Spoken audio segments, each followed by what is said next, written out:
እኛ በምዕራብ ሸዋ ሀገረ ስብከት ስር የምንገኝ የሀገረ ስብከቱ የልዩ ልዩ የስራ ክፍል ኃላፊዎች፣ የ28ቱም ወረዳ ቤተ ክህነት ሊቃነ ካህናትና ጸሐፊዎች፣ የገዳማትና የአድባራት አስተዳደሮችና ሰባኪያነ ወንጌል፣ የአምቦ ከተማና አካባቢው አባገዳዎችና የሀገር ሽማግሌዎች በጋራ በመሆን በሀገረ ስብከታችን ሊቀ ጳጳስ በብፁዕ አቡነ ገብርኤል በዕለተ ዓርብ የ2017 ዓ.ም በዓለ ስቅለትን መነሻ በማድረግ ያስተማሩትን ትምህርት ርዕስ አስመልክቶ ቤዛ በሚለው የጌታችን መድኃኒታችን ኢየሱስ ክርስቶስ የቤዛነት ሥራ መተኪያና አቻ የማይገኝለት ፍጹም ዘላለማዊ መሆኑን በማያሻማ ሁኔታ ገልጸው ያስተማሩትን ትምህርት የተለየ ትርጉም በመስጠት አንዳንድ ወገኖች የተለያዩ ብዙሃን መገናኛዎችን በመጠቀም ከአውዱ ውጭ የየራሳቸውን ትርጉም በመስጠት ለሃይማኖት የተቆረቆሩ አስመስለው ሲያራግቡ እንደነበር ይታወሳል። ይሁን እንጂ የጉዳዩ ባለቤት የሆኑት ብፁዕነታቸው የሚያዝያ 16 ቀን 2017 ዓ.ም ሐሙስ ዕለት የዋሃን እና ንጹሐን ምዕመናን እንዳያዝኑ የጠየቁትን ይቅርታ በቂና ወቅታዊ ቢሆንም ነገር ግን ስም የማጥፋት ዘመቻቸው ከእሳቸውም አልፎ ብሔር ተኮር የቅንዓት የጥላቻ እና የአምባገነንነት ስሜትን እያንጸባረቀ በመምጣቱ የሀገረ ስብከቱን ማህበረ ካህናትና ማህበረ ምዕመናን እንደዚሁም የተከበረው መላው አንዳንድ ጽሁፎች እያየው ነው። በቅንነት ስለጠይቃችሁ በቅንነት ልንገራችሁ። እንግዲህ በኦሮሞ ማህበረሰብ ባህል ውስጥ አባገዳ ምን ያህል ስፍራ እንዳለው ታውቃላችሁ። ካላወቃችሁም እወቁ። ኦኬ፣ አባገዳ ማለት በጣም ትልቅ ስፍራ ያለው የአባቶች ህብረት ነው። ስለዚህ አንዱን ምንድነው ብለህ ያልከው ፖለቲካ ምናምን ነገር ብለህ ያልክ እና ተወን ብዬ እሺ። ማህበረሰቡ የአባገዳ የተባሉ አባቶች ምን አይነት የስራ ምድብና እንዳላቸው ይታወቃል። እዚህ የተሰበሰቡት በሙሉ ኦርቶዶክሳውያን ናቸው። የሀገር ሽማግሌ እንደማለት ነው። ኦኬ፣ አባገዳ ማለት እና ዝም ብሎ አሁን ደግሞ ፖለቲካ ይሹ አላችሁ። ገና መግለጫውን ሳሰሙ ወደ ስድብ ገባችሁ። እያየኋችሁ ነው። አንዳንዶቻችሁ መግለጫውን ሳሰሙ እናንተ ጋር ችግር አለ ማለት ነው።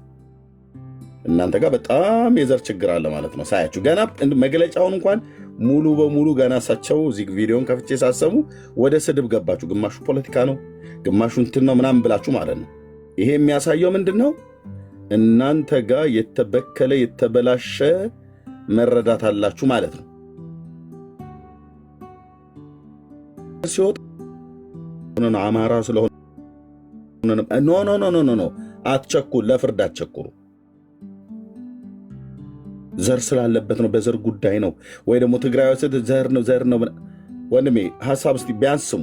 እንዴት ሰው ገና ሙሉ መግለጫ ሳይሰማ ሐሳብ ይሰጣል? አንዳንዶቻችሁን ስለራራሁላችሁ ነው።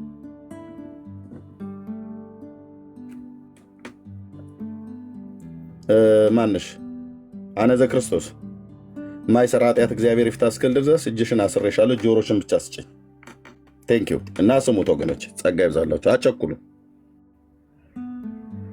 ኦሮሞ ሕዝብ በሚያስቆጣ መልኩ ሲተላለፍ የነበረው እኩይ አጀንዳ ስላሳዘነን እንትናና እንትን ካላሉት እንደሚባለው ብሄር ያስተማሩት ትምህርት ተዘንግቶ ቤዛ የሚለው ቃል የኢየሱስ ክርስቶስን ፍጹም ቤዛነት ሊተካው የሚችል እንደሌለ እየታወቀ ተቆርቋሪ መሳዮች ቤዛነትን በጫማ፣ በባርኔጣ፣ በልብስ ወዘተ ዝቅ በማድረግ ክብሯን አሳንሰው የማይገናኝ ምሳሌ ሲሰጡት የሚያሳፍር መሆኑ ግልጽ ነው። ምክንያቱም የዮሴፍ ቤዛነት ለስንዴ፣ የሙሴ ቤዛነት ለሕዝበ እስራኤል ቤዛነት ቢሆንም በወቅትና በቦታ የተገደበ ቤዛነት ሆኖ እናገኛለን። ነገር ግን የዕለቱ የትምህርት ርዕስ ስህተት አለው ተብሎ ቢታመን እንኳ የሚመለከተው አካል አቅርቦ መምከር እና ማብራሪያ መስጠት ሲገባው በጭፍን ጥላቻ ተቃውሞ በመነሳሳት የማይመለከታቸው ጥቂት ግለሰቦች የጀመሩትን ጸባጫሪነት ወደ ሌሎችም እያዛመተ አግባብነት የሌለው ዋጋ የሚያስከፍልና ሕገወጥ ድርጊት መሆኑን እንቃወማለን። ሁለት የብፁዕነታቸውን ሹመት አስመልክቶ በተለያየ የብዙሃን መገናኛ ዘዴዎች እየተላለፈ የሚገኘውን የጥቂት ግለሰቦች የዘለፋ አጀንዳን በተመለከተ የኮታ ጵጵስና ሹመት በሚል ለሚነዛው የብሔር ነቀፋ ቀደም ሲል የኦርቶዶክስ ሃይማኖት ለአንድ ብሔር ተወስኖ የተሰጠ በሚመስል እሳቤና የተሳሳተ አባባል ሲንጸባረቅ የቆየው ዛሬም በይፋ እየደገመ ስለሆነ እንዲቆምልን እየጠየቅን፣ ይህ ሳይሆን ቢቀር መብታችንን ለማስከበር አስፈላጊ የሆነውን መስዋዕትነት በመክፈልም ቢሆን ወደ ኋላ የማንመለስ መሆኑን አበክረን እንገልጻለን።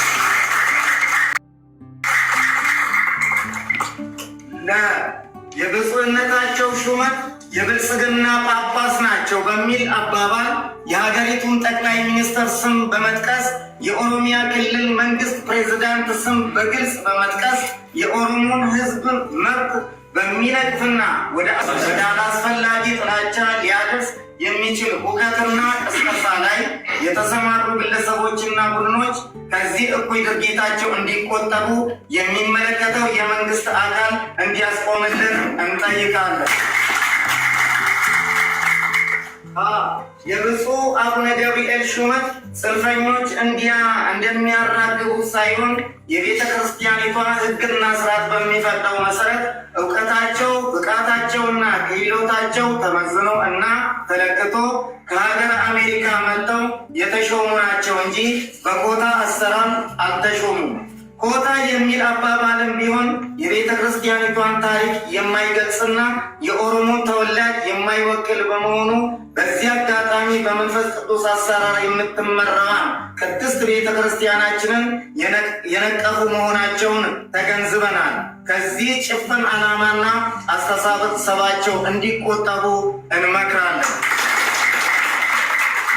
ሶስተኛ የሃይማኖቱ ተቆርቋሪ ነን ባዮች በአሁኑ ሰዓት በሚያሰራጩት በበለጠ ከአሁን ቀደም ስለተፈጸሙት ግልጽ የሆነ የዶግማና የቀኖና ጥሰት ማለትም በቅብዓት ፓትርያርክ እስከ መሾም ሲደርሱ በአንዳንዶች አባቶች ኢየሱስ አማላጅ ነው ሲባል የአህያ ስጋ መብላት አያረክስም፣ ሌሎችም ደግሞ በብፁዕነታቸው የሹመት ደረጃ ያሉ ያለ ድንግል ማርያም መንፈስ ቅዱስ አይወርድም፣ ወልድም የለም፣ አብንም አናየውም ሲሉ ከዚህ የከፋ የዶግማ ጥሰትና ኑፋቄ አለመኖሩ እየታወቀ ለምን ዝም እንዳሉ ግልጽ ባይሆንም ብፁዕ አቡነ ገብርኤል ዕለተ ዓርብን አስመልክተው በሰጡት ትምህርት ላይ ብቻ ለምን ተተኮረ የሚለው ሀሳባቸው ደማዊ ማንነታቸው ላይ ያተኮረ ጥላቻ መሆኑን በግልጽ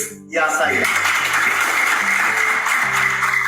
በሌላ መልኩ በእግዚአብሔር አርአያና ምሳሌ የተፈጠረውን ክቡር የሆነውን ሰው ለዚያውም የሀገሪቱን ጠቅላይ ሚኒስትር ግደሉት፣ አስወግዱት እያሉ ለሀገሪቷም ክብር የሌላቸው አባት በቅርብ ያስተላለፉት ከአንድ አባት የማይጠበቅ ሰይጣናዊ መልእክት ሲያውጁና ሲያስተላልፉ ተቆርቋሪ ነን ባዮች ለምን ዝምታን መረጡ? ይህ ሁሉ እያለ እውነታውን ወደ ጎን በመተው ለራስ ሲቆርሱ አያሳንሱ እንደሚባለው የራስ ወገን የሆነው ግልጽ የዶግማ ጥሰት ሲፈጸም አይተው እንዳላዩ ሰምተው እንዳልሰሙ ጆሮ ዳባ ልበስ ብለው ማለፍና የራስ ወገን እንዳልሆነ ለሚያስቡት ደግሞ የራሳቸውን ትንታኔና የግል ፍላጎት በመስጠት ህዝቡን ግራ ማጋባት አግባብነት የሌለው መሆኑን ይታወቃል። ከዚህ ህገወጥ ተግባራቸው እንዲታቀቡ በአጽንኦት እንጠይቃለን። አራተኛ፣ በሀገረ ስብከታችን እንደሚታወቀው ብፁዕ አባታችን በዕለተ ዓርብ በሀገረ ስብከቱ ስር በሚገኘው የሆሎታ ደብረ ኤዶም ቅዱስ ገብርኤል ተገኝተው ማስተማራቸው እንዳለ ሆኖ በዕለቱ የተላለፈው ትምህርት የተቀዳው ቀደም ብሎ ማክሰኞ ዕለት ማለትም ሚያዝያ 7 ቀን 2017 ዓ.ም መሆኑን ግልጽ ቢሆንም ተቆርቋሪ ነን ባዮች የሚዲያ ላይ አንበሶች በበዓለ ስቅለት ብፁዕነታቸው እንዳላስተማሩ የሚያጋቡት ከእውነት የራቀ ፍጹም ሐሰት መሆኑን እኛ ከሀገረ ስብከቱ ጀምሮ እስከ ወረዳ ቤተ ክህነት፣ ገዳማትና አድባራት እንዲሁም የገጠር አብያተ ክርስቲያናት ያለን ሰራተኞች ጠንቅቀን እናውቃለን። በመሆኑም ብፁዕነታቸው ላይ የተከፈተው የስም ማጠልሸት እንቅስቃሴን በእጅጉ የምንቃወምና መሰረተ ቢስ ውንጀላ መሆኑን እንዲታወቅልን በይፋ እንገልጻለን። በስተመጨረሻም እኛ በሀገረ ስብከታችን ጥላ ስር ተሰብስበን በተለያየ ደረጃ የቤተ ክርስቲያን ኃላፊነትና አገልግሎት ላይ እየተሰማራን ለዚህ እኩይ ዓላማ የተነሱ ግለሰቦች በሚያናፍሱት አፍራሽ ተልእኮ ሳንደናገርና ሳንደነግጥ በያለንበት ቦታ ሆነን የተጣለብንን የቅድስት ቤተ ክርስቲያን አደራ ከመወጣትም ባሻገር በየጊዜው ለሚነሳብን ሁከትና የብሔር ነቀፋ እንዲሁም በሃይማኖት ሽፋን ለሚደርስብን ችግር ዝም ብለን የማንታገስና ቆመን የማናይ መሆኑን እየገለጽን ይህን የአቋም መግለጫ የምትከታተሉ የኦሮሚያ ክልል ባለስልጣናት፣ የክልሉ ተወላጆች ሁላችሁም ጉዳዩ ያነጣጠረው በሃይማኖት ሽፋን በኦሮሞ ሕዝብ ላይ የተነሳሳ አደገኛ ሴራ መሆኑን አውቃችሁ የበኩላችሁን አስተዋጽኦ እንድታደርጉ አበክረን እናስገነዝባለን። ሚያዝያ 22 ቀን 2017 ዓ.ም አምቦ ኢትዮጵያ። ኦኬ፣ ይህን መግለጫ እንግዲህ የምዕራብ ሸዋ ሀገረ ስብከት ሊቀ ጳጳስ በሆኑት በእሳቸው ሀገረ ስብከት ውስጥ ያሉ የ28 ወረዳዎች አብያተ ክርስቲያናት የኢትዮጵያ ማለት ነው ኦርቶዶክስ 28 ወረዳዎች ውስጥ ያሉ የኦርቶዶክስ አገልጋዮች ናቸው ይህን መግለጫ የሰጡት ማለት ነው። እዚህ አዲስ አበባ መግለጫ ስታወጣ እዛም መግለጫ ያወጣብሃል። እኔ ደግሞ በጣም ሁለት ክልሎች ጋር የሚነሳ ነገር በጣም ነው የምፈራው። አንድ ከሰሜን ጎንደር አካባቢ ላይ የሆነ ነገር ከተነሳ ምድሪቱን ሁሉ ነው የሚይዘው። ሁለት ከኦሮሚያ ክልል አምቦ ጋር የሆነ ነገር ከተፈጠረ አትመልሰው። ልክ እንደዛው እንደ ጎንደሩ ማለት ነው። ለምንድን ነው አሁን ወደዚህ ውስጥ የተገባው? ብፁዕነታቸው ባስተላለፉት መልእክት የኦሮሞን ሕዝብ ጭምር ጨፍጭፈው የተሳደቡ በጣም ብዙ ባለጌዎች አሉ ሶሻል ሚዲያ ላይ። ያ ሁሉ ቪዲዮ ነው የደረሳቸው። ብፁዕነታቸው በተናገሩት ነገር ላይ መቃወም ይችላሉ ኦርቶዶክሳውያን ወገኖች ማለት ነው። እንደ አባትም አክብረው ከፈለጉም እንደዛች ባለጌ ሴትዮ እየተሳደቡም ማድረግ ይችላሉ። ከዛ አልፈ ግን ነገሩን ወደ ደም ወስደህ አማራ ስለሆነ ነው ብለህ ወይ ኦሮሞ ስለሆነ ነው ብለህ ወይ ትግሬ ስለሆነ ነው ብለህ ካልክ የዛ ማህበረሰብ ያ አገልጋይ የወጣበት ማህበረሰብ ዝም ብሎ አይታገስም ማለት ነው።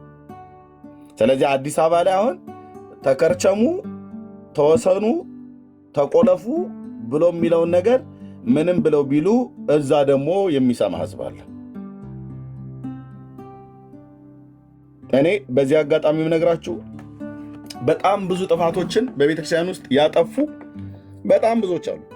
ከትግራይም ያሉ አገልጋዮች፣ የኦርቶዶክስ አገልጋዮች፣ ከአማራውም ክልል ያሉ፣ ከኦሮሞውም ክልል ያሉ በጣም ብዙ አጥፊዎች፣ ፖለቲከኞች፣ ሴረኞች አሉ። ለህዝቡ አንድነትና ለሀገር ሰላም የማይተጉ የማይሰሩ የሆነ ነገር እንዲጀመር የሚፈልጉ ማለት ነው። የዛን ያህል ደግሞ እግዚአብሔርን በመፍራት ደግሞ የሚያገለግሉ አሉ። ከሁሉም ብሔር ብሔረሰቦች ማለት ነው። ግን አንድ ሰው የሆነ ነገር ሲናገር ወዲያውኑ ወደ ደም ወደ አጥንት ወርደው በአጥንቱ በደሙ የሚሳደቡ ሰዎች በጣም ቤተክርስቲያኒቱ ውስጥ ግን አሉ። እራሷ የቤተክርስቲያኒቱ አገልጋዮች ናቸው። ለማራከስ ብለው ነው ብፁዕ አቡነ ገብርኤልን የኮታ ጳጳስ ነው ብሎ ያሉት። ኮታ የሚባል አለ እንዴ በኢትዮጵያ ኦርቶዶክስ ክርስቲያን? እኔ አላውቅም። ኮታ የሚባለውን በደርግ ዘመን የማውቀው ኮታ ይሄን ያህል ኮታ ተጣለብህ ምናምን ነገር ተብሎ ይባላል። ከአንድ ቦታ ላይ ለምሳሌ ከጎጃም ይሄን ያህል 10 ጳጳሳት፣ ከጎንደር 5፣ ከትግራይ 4 ወይ ደግሞ ከኦሮሚያ 20 ምናምን ነገር ተብሎ እንደዚህ ኮታ እንደሚጣል ይሄ ነው ኮታ የሚባለው ማለት ነው። 10 ኩንታል ያዋጣ ከዚህኛው ክልል ከዚህኛው ደግሞ ይህንን ያህል ደግሞ ዳውን ላይ አምጣ እየተባለ እንደሚባል እኔ በዚህ ነው ኮታን የማውቀው። ጳጳስን ለመሾም እኔ ኮታ ምናምን ነገር አላውቅም። አይ ነው ባለፈው ላይ በነበረው ብጥብጣቸው ትክክል ህገ ወጡ ሲኖዶስ ብሎ ያሉት አለ። ግማሹን የምስማማበት ነው፣ ግማሹን የማልስማማበት ነው። ዝም ብዬ በርቀት ከማየው ማለት ነው እንደ አንድ ኢትዮጵያዊ እሱ ቤተክርስቲያኒቱ በምሰራው ማለት ነው። ግን ብፁዕ አቡነ ገብርኤል በኮታ በእንደዚህ አይነት የተሾሙ አይደሉም። ቤተክርስቲያኒቱ አምናባቸው የሾመችው ነው። እና አንተ እዚህ ቁጭ ብለህ በኮታ የተሾመ ብለህ ዘር ተኮር ነገር ሲናገሩ የነበረው እዚህም እንደሚሰማ ስለማቅ ነው። ዘር ተኮር ነገር ብፁዕ አቡነ ገብርኤል በስተታቸው መናገር ትችላለህ። አልፈ ግን የማይነካን ዘር ደም ነው የነካው፣ አጥንት ነው የነካው። እና እየሰሙልህ አምቦ ላይ ቁጭ ያለው ጠቅላይ ቤተ ክህነቱ ሰማልህ ማለት ነው። የምዕራብ ሸዋ የኢትዮጵያ ኦርቶዶክስ ክርስቲያን በምዕራብ ሸዋ አህጉረ ስብከት ያለው በብፁዕ አቡነ ገብርኤል የሚመራው ሰሙ ማለት ነው። አየህ፣ ቲክቶክን ሶሻል ሚዲያን የማይመለከቱ መስሉህ እና ይሄ ነገር ይያዝልን አሉ። ዝም ብለን የምናልፈው ጉዳይ አይደለም። አየህ፣ በዚህ ጉዳይ ላይ የቤተ ክህነት ሰዎች የሆኑ ናቸው ጠቅላይ ሚኒስትሩን ሲሳደቡ የነበሩት ዩቲዩብ ላይ ሰምቻለሁ። ብፁዕ አቡነ ገብርኤል በተናገሩ ጠቅላይ ሚኒስትሩ እንደምሰድበው የኦሮሚያ ፕሬዚዳንት ነበር ሲሳደቡ የነበሩት። ታገናኘው ቀጥታ እሳቸውን እዚህ በል ከፈለክ አብይን ዘቅዝቃ መሳደብ ትችላለህ፣ በግል በፖለቲካ ማለት ነው። ሽመልስንም ዘቅዝቃ መሳደብ ትችላለህ። ያው እንግዲህ ዲሞክራሲው መሳደብ ስለሆነ ማለት ነው።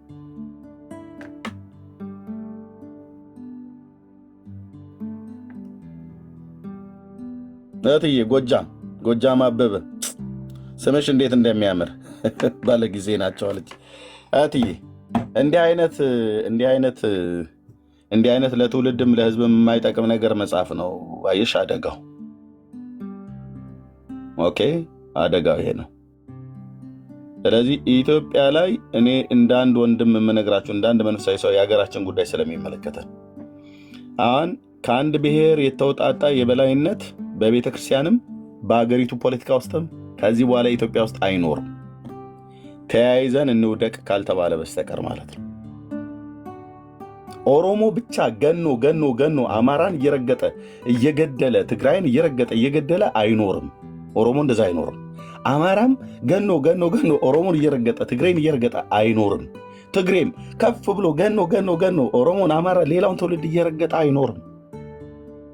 በሃይማኖቱም ቤት በፖለቲካውም ሰው በሰውነቱ ሊከበር ይገባል። በእግዚአብሔር መልክና አምሳል የተፈጠርን ሰዎች ነን።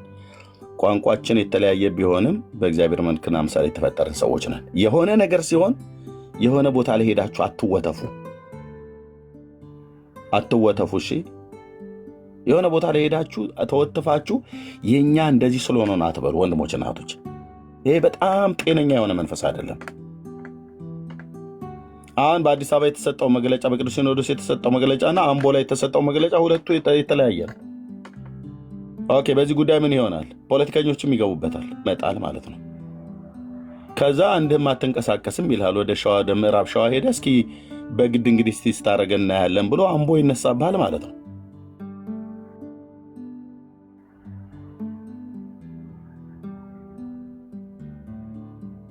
እና ነገሩ ወዳልሆነ አቅጣጫ ላይ እንዳይሄድ ለዚህ ሁሉ የዳረገው ምንድን ነው? ብፁዕነታቸው የኢትዮጵያ ኦርቶዶክስ ክርስቲያን ልጅ ናቸው። እዛው ሲኖዶሱ ይጨርስ፣ ጠቅላይ ቤተ ክህነቱ ይጨርስ። ግን በዚህና ልክ የተሰደቡ ጳጳስ የሉ።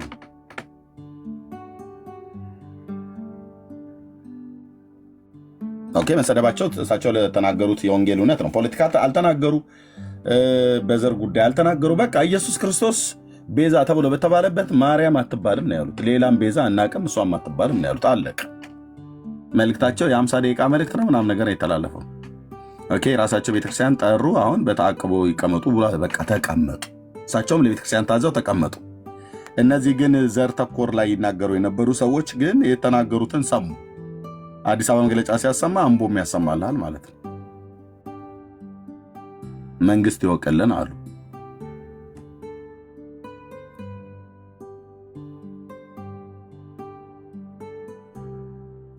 አንዳንድ ሰዎች ከግለሰቦች ጋር ስትነጋገሩ ስትጣሉ ዘርጋ ትውልድ ጋር እንደዛ አትሄድ እለፍ፣ እዛ አልፋ አትሄድ።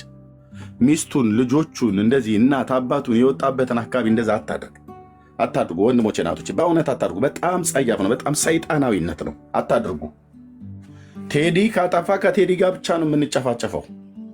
እንድንጨፋጨፍም የእግዚአብሔር ፍቃድ አይደለም። ግን መነጋገር ካለብን ከቴዲ ጋር ነው የምንነጋገረው። ቴዲ ሚስቱ እኮ ማለት ልጆቹ እኮ ነው ያውቃለሁ ምናምን ነገር ዘሩን ምናምን ነገር ኖ አፈን ያዝ። የምን ወደ ኋላ ሄደ እዛ ትውልድን ቤተሰብን መንካት ነው። ነውር ነው። ሚስቱ አርፋ ትቀመጥበት ነውር ነው። ልጆቹ አርፎ ይቀመጡበት ነውር ነው። በወጣበት ማህበረሰብ በቋንቋና በብሔሩ ሊመታ ሊሸማቀቅ አይችልም፣ አይገባም። ማንንም ነውር ነው። ጌታም አይወደውም። የእውነቴን ብዬ የምላችሁ ጌታም አይወደውም። እንደዚህ አይነት ልብ ያላችሁ ሰዎች ካላችሁ ለማገልገል የወጣችሁ እግዚአብሔር በምትሰሙት ሰዎች ፊት ነው ሞገስ ናፈሰው። የደሞ አይነት ኦና ምናምን ነገር ኤችኦ እና ምናምን ብላችሁ ምትሉት ብለድ አይነቱ አለ አይደል? እሱ ካልተለያየ በስተቀር አንድ አይነት ደም ነው። አንድ አይነት ደም። ከአማራው ሲቆረጥ ነጭ ደም አይወጣም። ከትግሬው ሲቆረጥ አረንጓዴ አይወጣም። ከኦሮሞ ሲቆረጥ ቀይ ማነው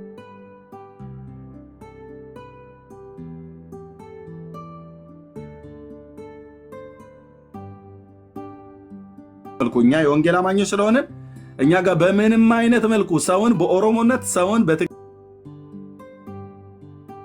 ሰውን በአማራነት፣ ሰውን በወላይታ በጉራጌነት አላየውም። ሰውን የማየው በክርስቶስ ነው። መታየት ያለበት በዚህ ነው። አይ የኔ ብሔር ደግሞ ከኔ ብሔር ይበልጣል ብለህ ካልክ ጥሩ መድኃኒት አለኝ አልኩ። በከብት መርፌ የምሰጥህ የጽድቅ ቃል አንተን ማን እንድትበልጥ አድርጎሃል? ያኛውንስ ማን እንዲያንስ አድርጎታል? እና ለይህን አይነት መግለጫ ሲሰጡ አየህ፣ ሰሞኑ ሲሳደቡ ነበሩ በብሔር ተኮር ላይ ማለት ነው። ብሔር ተኮር ላይ እንደዛ መሳደብ የለብም። የሆነ ነገር ሲፈጠር አይደለም ሄዶ ወደኋላ ሄዶ ኖ ህዝብ አለ፣ ትውልድ አለ፣ ታስቀይማለህ።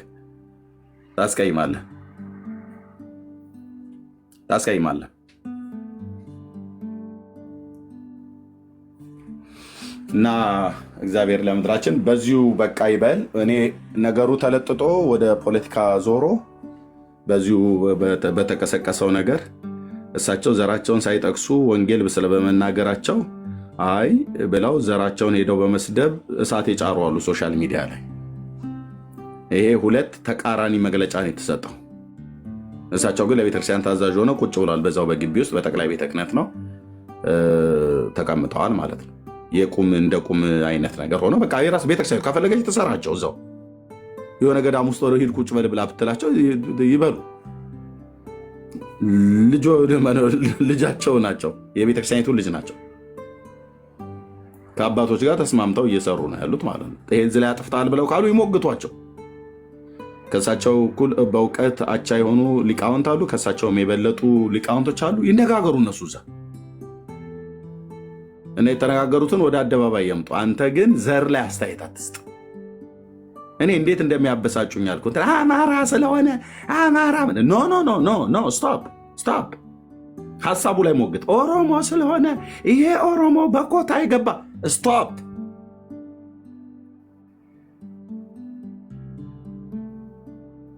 አፋችሁን ያዙ ወንድሞች ናቶች። ቅድም አሁን ገና መግለጫ እየተሰጠታችሁ ኮሜንት ጽፉ ነበር። በኮታ የገባ ነው ኦሮሞ ስለሆነ ነው። እና ታዲያ ኦሮሞ የሆነው እንደነ ሰው አይደለም እንዴ? ምንድን ያልሽው? ቅድም የጻፋችሁ እህቶች እያየኋችሁ ነበር። በጣም የምትንቀዠቀዡ ቀትር እባብ ይባላል በእኛ ሀገር ብዙ ጊዜ እናገረዋለሁ እረኝነት ቦታ ላይ ከቀትር እባብ ተጠበቁ ይባላል። ቀትር ማለት ይሄ እኩለ ቀን ላይ የዋሬ ሰዓት እንለዋለን በኦሮምኛ ቋንቋ ዋሬ ሰዓት ይባላል። እኩለ ቀን ላይ ከብቶች ውሃ በምናጠጣበት እና የቀትር እባብ ይወጣል ይባላል። እኔ እንግዲህ የአማራ ህዝብና የኦሮሞ ህዝብ ባለበት ማህበረሰብ ውስጥ ነው ያደግኩት፣ የሁለቱም ማህበረሰብ ማለት ነው። ዘሬን ግን አልነግርህም፣ ብሔሬን ግን አልነግርህም። ፈንዳ ከፈለክ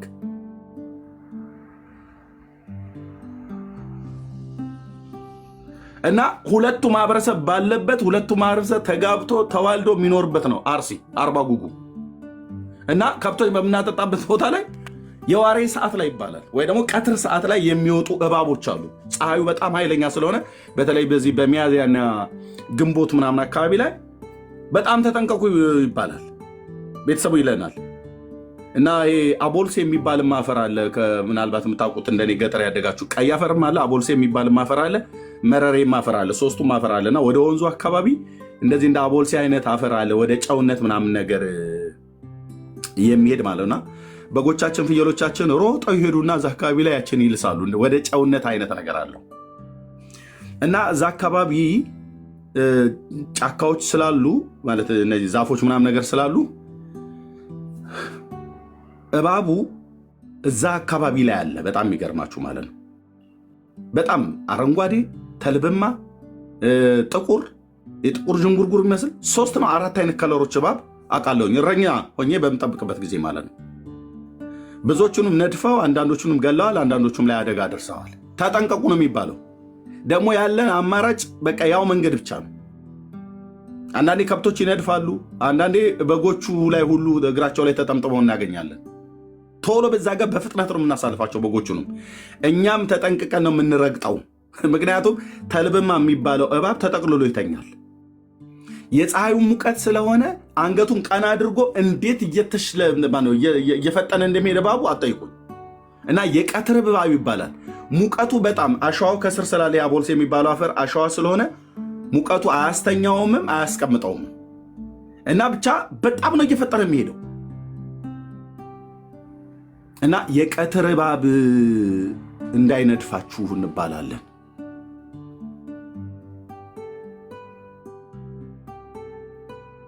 የቀትር እባብ እንዳይነድፋችሁ። በጣም የሚንቀዠቀዥ ነው። ልክ እንደሱ የምትንቀዠቀዡ ሰዎች አላችሁ። መግለጫውን ገና አሰምቼ ሳልጨርስ ከታች በኮሜንት ጽፎ የነበረው አንዳንድ እህቶች ሁሉ አይቻቸዋለሁ። ፖለቲካ ውስጥ የኦሮሞ ሲሆን ብቻ ነው እንደ ፖለቲካ ብለሽ ምት ይወትዬ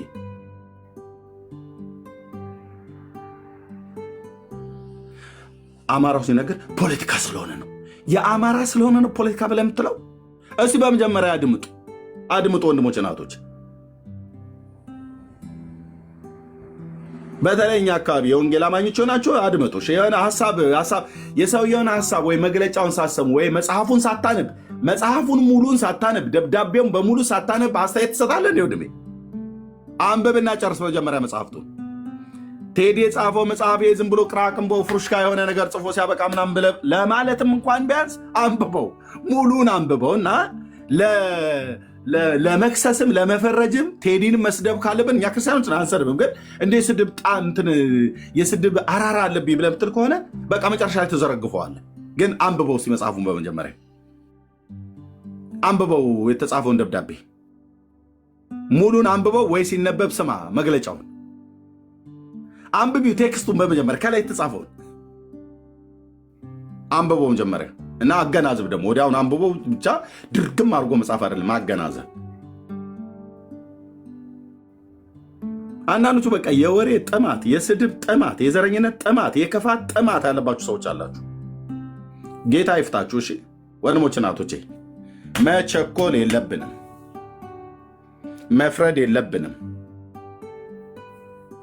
በሰዎች ሀሳብ ላይ ጽድቅም ነው ብለህ ለመመስከር አመፃም ነው ብለህ ለመመስከር መቸኮል የለብህም። ቅዱስ ጳውሎስ ለመንፈሳዊ ልጁ ለጢሞቴዎስ የተናገረው ፈጥነ በሰዎች ላይ እጅን አትጫን፣ በሌሎችም ኃጢአት አትተባበር ይላል። ፈጥነህ በሰዎች ላይ እጅን አትጫን።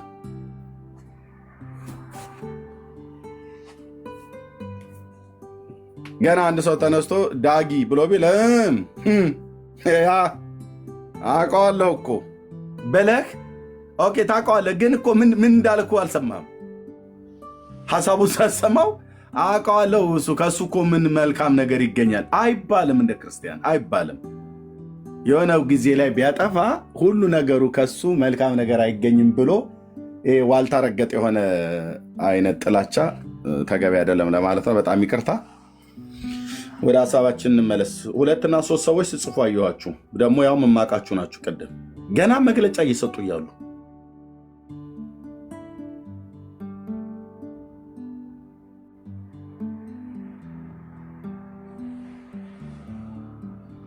ኦኬ። በኢትዮጵያ ኦርቶዶክስ ቤተክርስቲያን የምዕራብ ሸዋ አህጉረ ስብከት ሊቀ ጳጳስ ብፁዕ አቡነ ገብርኤል አምቦ ነው መቀመጫቸውና ከአገር ሽማግሌዎች አባገዳ ማለት የአገር ሽማግሌ ማለት ነው። ከእነሱ ጋር ተሰባስበው ይሄኛውን ሀሳብ ሰጡ። ምን አገባው አባገዳ ትላለህ እንዴ አንተ? አባገዳዎች እኮ በሙሉ የኦርቶዶክስ እምነት ተከታዮች ናቸው እዛ የተሰበሰቡት። ምን አገባቸው ትላለህ እንዴ ወንድምዬ? አባገዳ በሃይማኖት ጉዳይ ምን አገባው ትላለህ እንዴ? የሸዋ ኦሮሞዎች ናቸው እኮ ኦርቶዶክስ እምነት ክርስትና የተቀበሉ ማለት ነው። ኦርቶዶክስ እግዚኦ!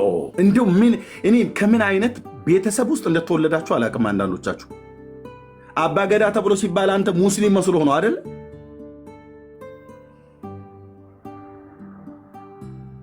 በኦሮሞ ማህበረሰብ ውስጥ አባገዳ በየትኛውም ቦታ ላይ የሀገር ሽማግሌዎች ናቸው። ድምፃቸው የሚሰማ የሚከበሩ፣ ሲቆጡ ቁጭ የሚሉ፣ ሲገስጹ የሚገስጹ ማለት ነው። እነኚህ ሰዎች ምንድነው እምነታቸው? የኢትዮጵያ ኦርቶዶክስ ተዋሕዶ ቤተክርስቲያን አባገዳዎቹ ራሳቸው እና ምን አገባቸው በኦርቶዶክስ ቤተክርስቲያን ውስጥ ደግሞ ትላለህ እንዴ?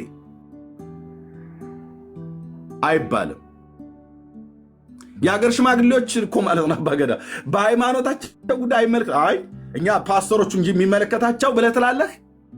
በወንጌላውያን አማኞች አካባቢ ባሉበት ላይ በኦሮሞ ክልል ውስጥ የአባገዳዎች አሉ እኮ ከፓስተሮቹ ጋር ከሀገር ሽማግሌ ማለት ነው አብረው ቁጭ ብሎ።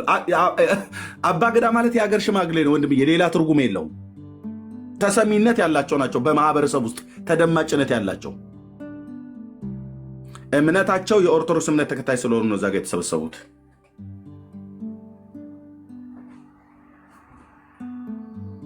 እና ተው ወንድሞች እናቶች፣ እሺ ተው።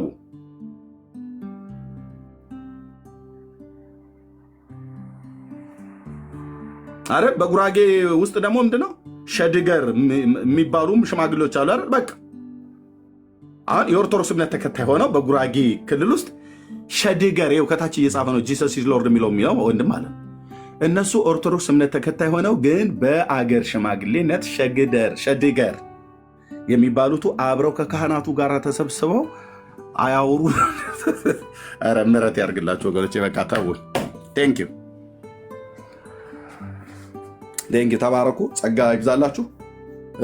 ለምድራችን መጸለይን እኛ በወንጌል በእውነተኛ የወንጌል እውነት ምድራችን እንድትለወጥ የኢትዮጵያ ኦርቶዶክስ ቤተክርስቲያንም እንድትለወጥ ተሐድሶ ለኦርቶዶክስ ብቻ ሳይሆን ለእኛም ለወንጌላውያኑ ለካቶሊካውያኑ ጭምር በምን እንደምንታደሰው በሕያውና ለዘላለም በሚኖር በእግዚአብሔር ቃል። ሰው ተሐድሶ ያስፈልገዋል። ሕንፃ ተሐድሶ እንደሚያስፈልገው፣ ቤት ተሐድሶ እንደሚያስፈልገው፣ ቅጥር ተሐድሶ እንደሚያስፈልገውና ቅጥርህን አፍርሰህ እንደምትሰራ፣ አጥርህን ነቅለህ እንደምትሰራ፣ ቤትህ ሲዘም እንደምትጠግ ነው ወደ ቀደመ ቁመናው ለመመለስ እንደምታደርገው።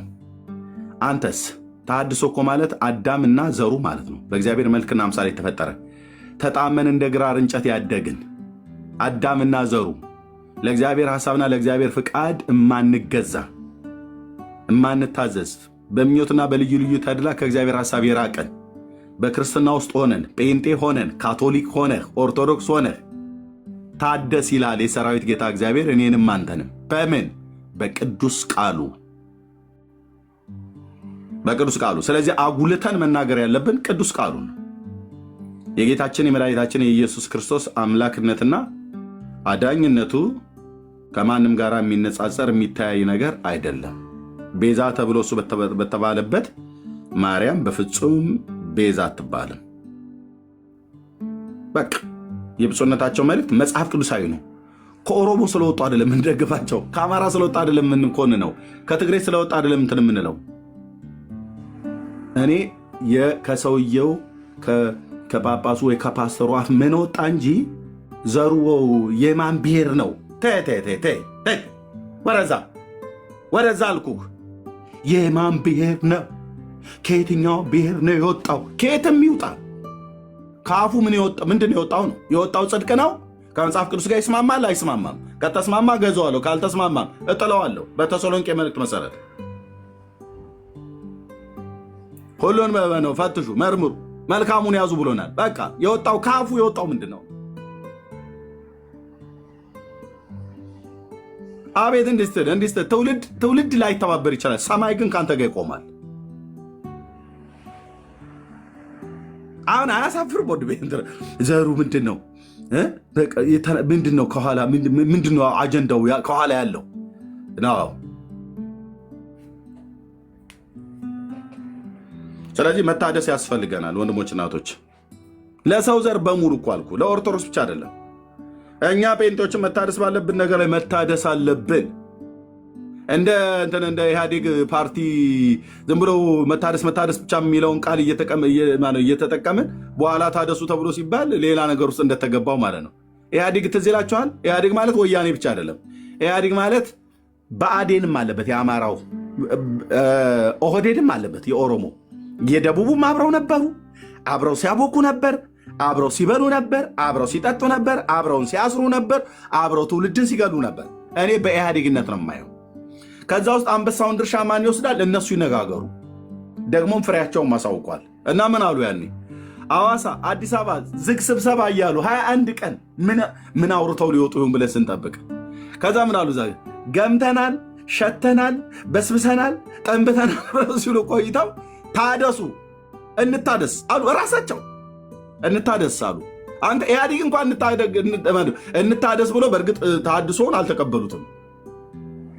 አለቁበት፣ ተላለቁበት። ምድሪቱን ትውልዳችንን ይዘውት በሉት እንጂ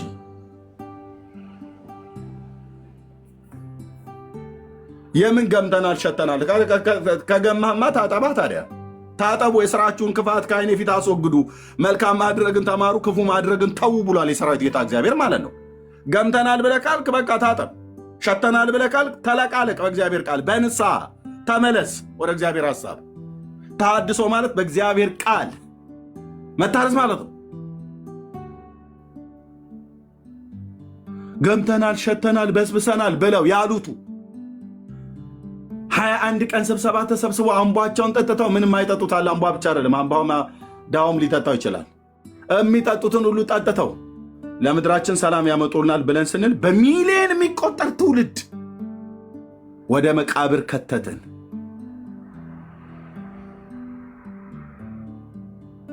ኢትዮጵያ በሚሊዮን የሚቆጠር ትውልድ ኢትዮጵያ የምትባል አገር መጥፋት አለባት። ብትንትንህ መጥፋት አለብህ። የተሐድሶ መጨረሻ የሆነ አየህ፣ የጥጋበኞችና የትዕቢተኞች እቡያን ስብስብ የነበረ ማለት ነው። ምክር አይሰሙ፣ የህዝብ ምክር አይሰሙ፣ የእነሱ ስልጣን ብቻ እስከተከበረ ድረስ የሚያደርጉ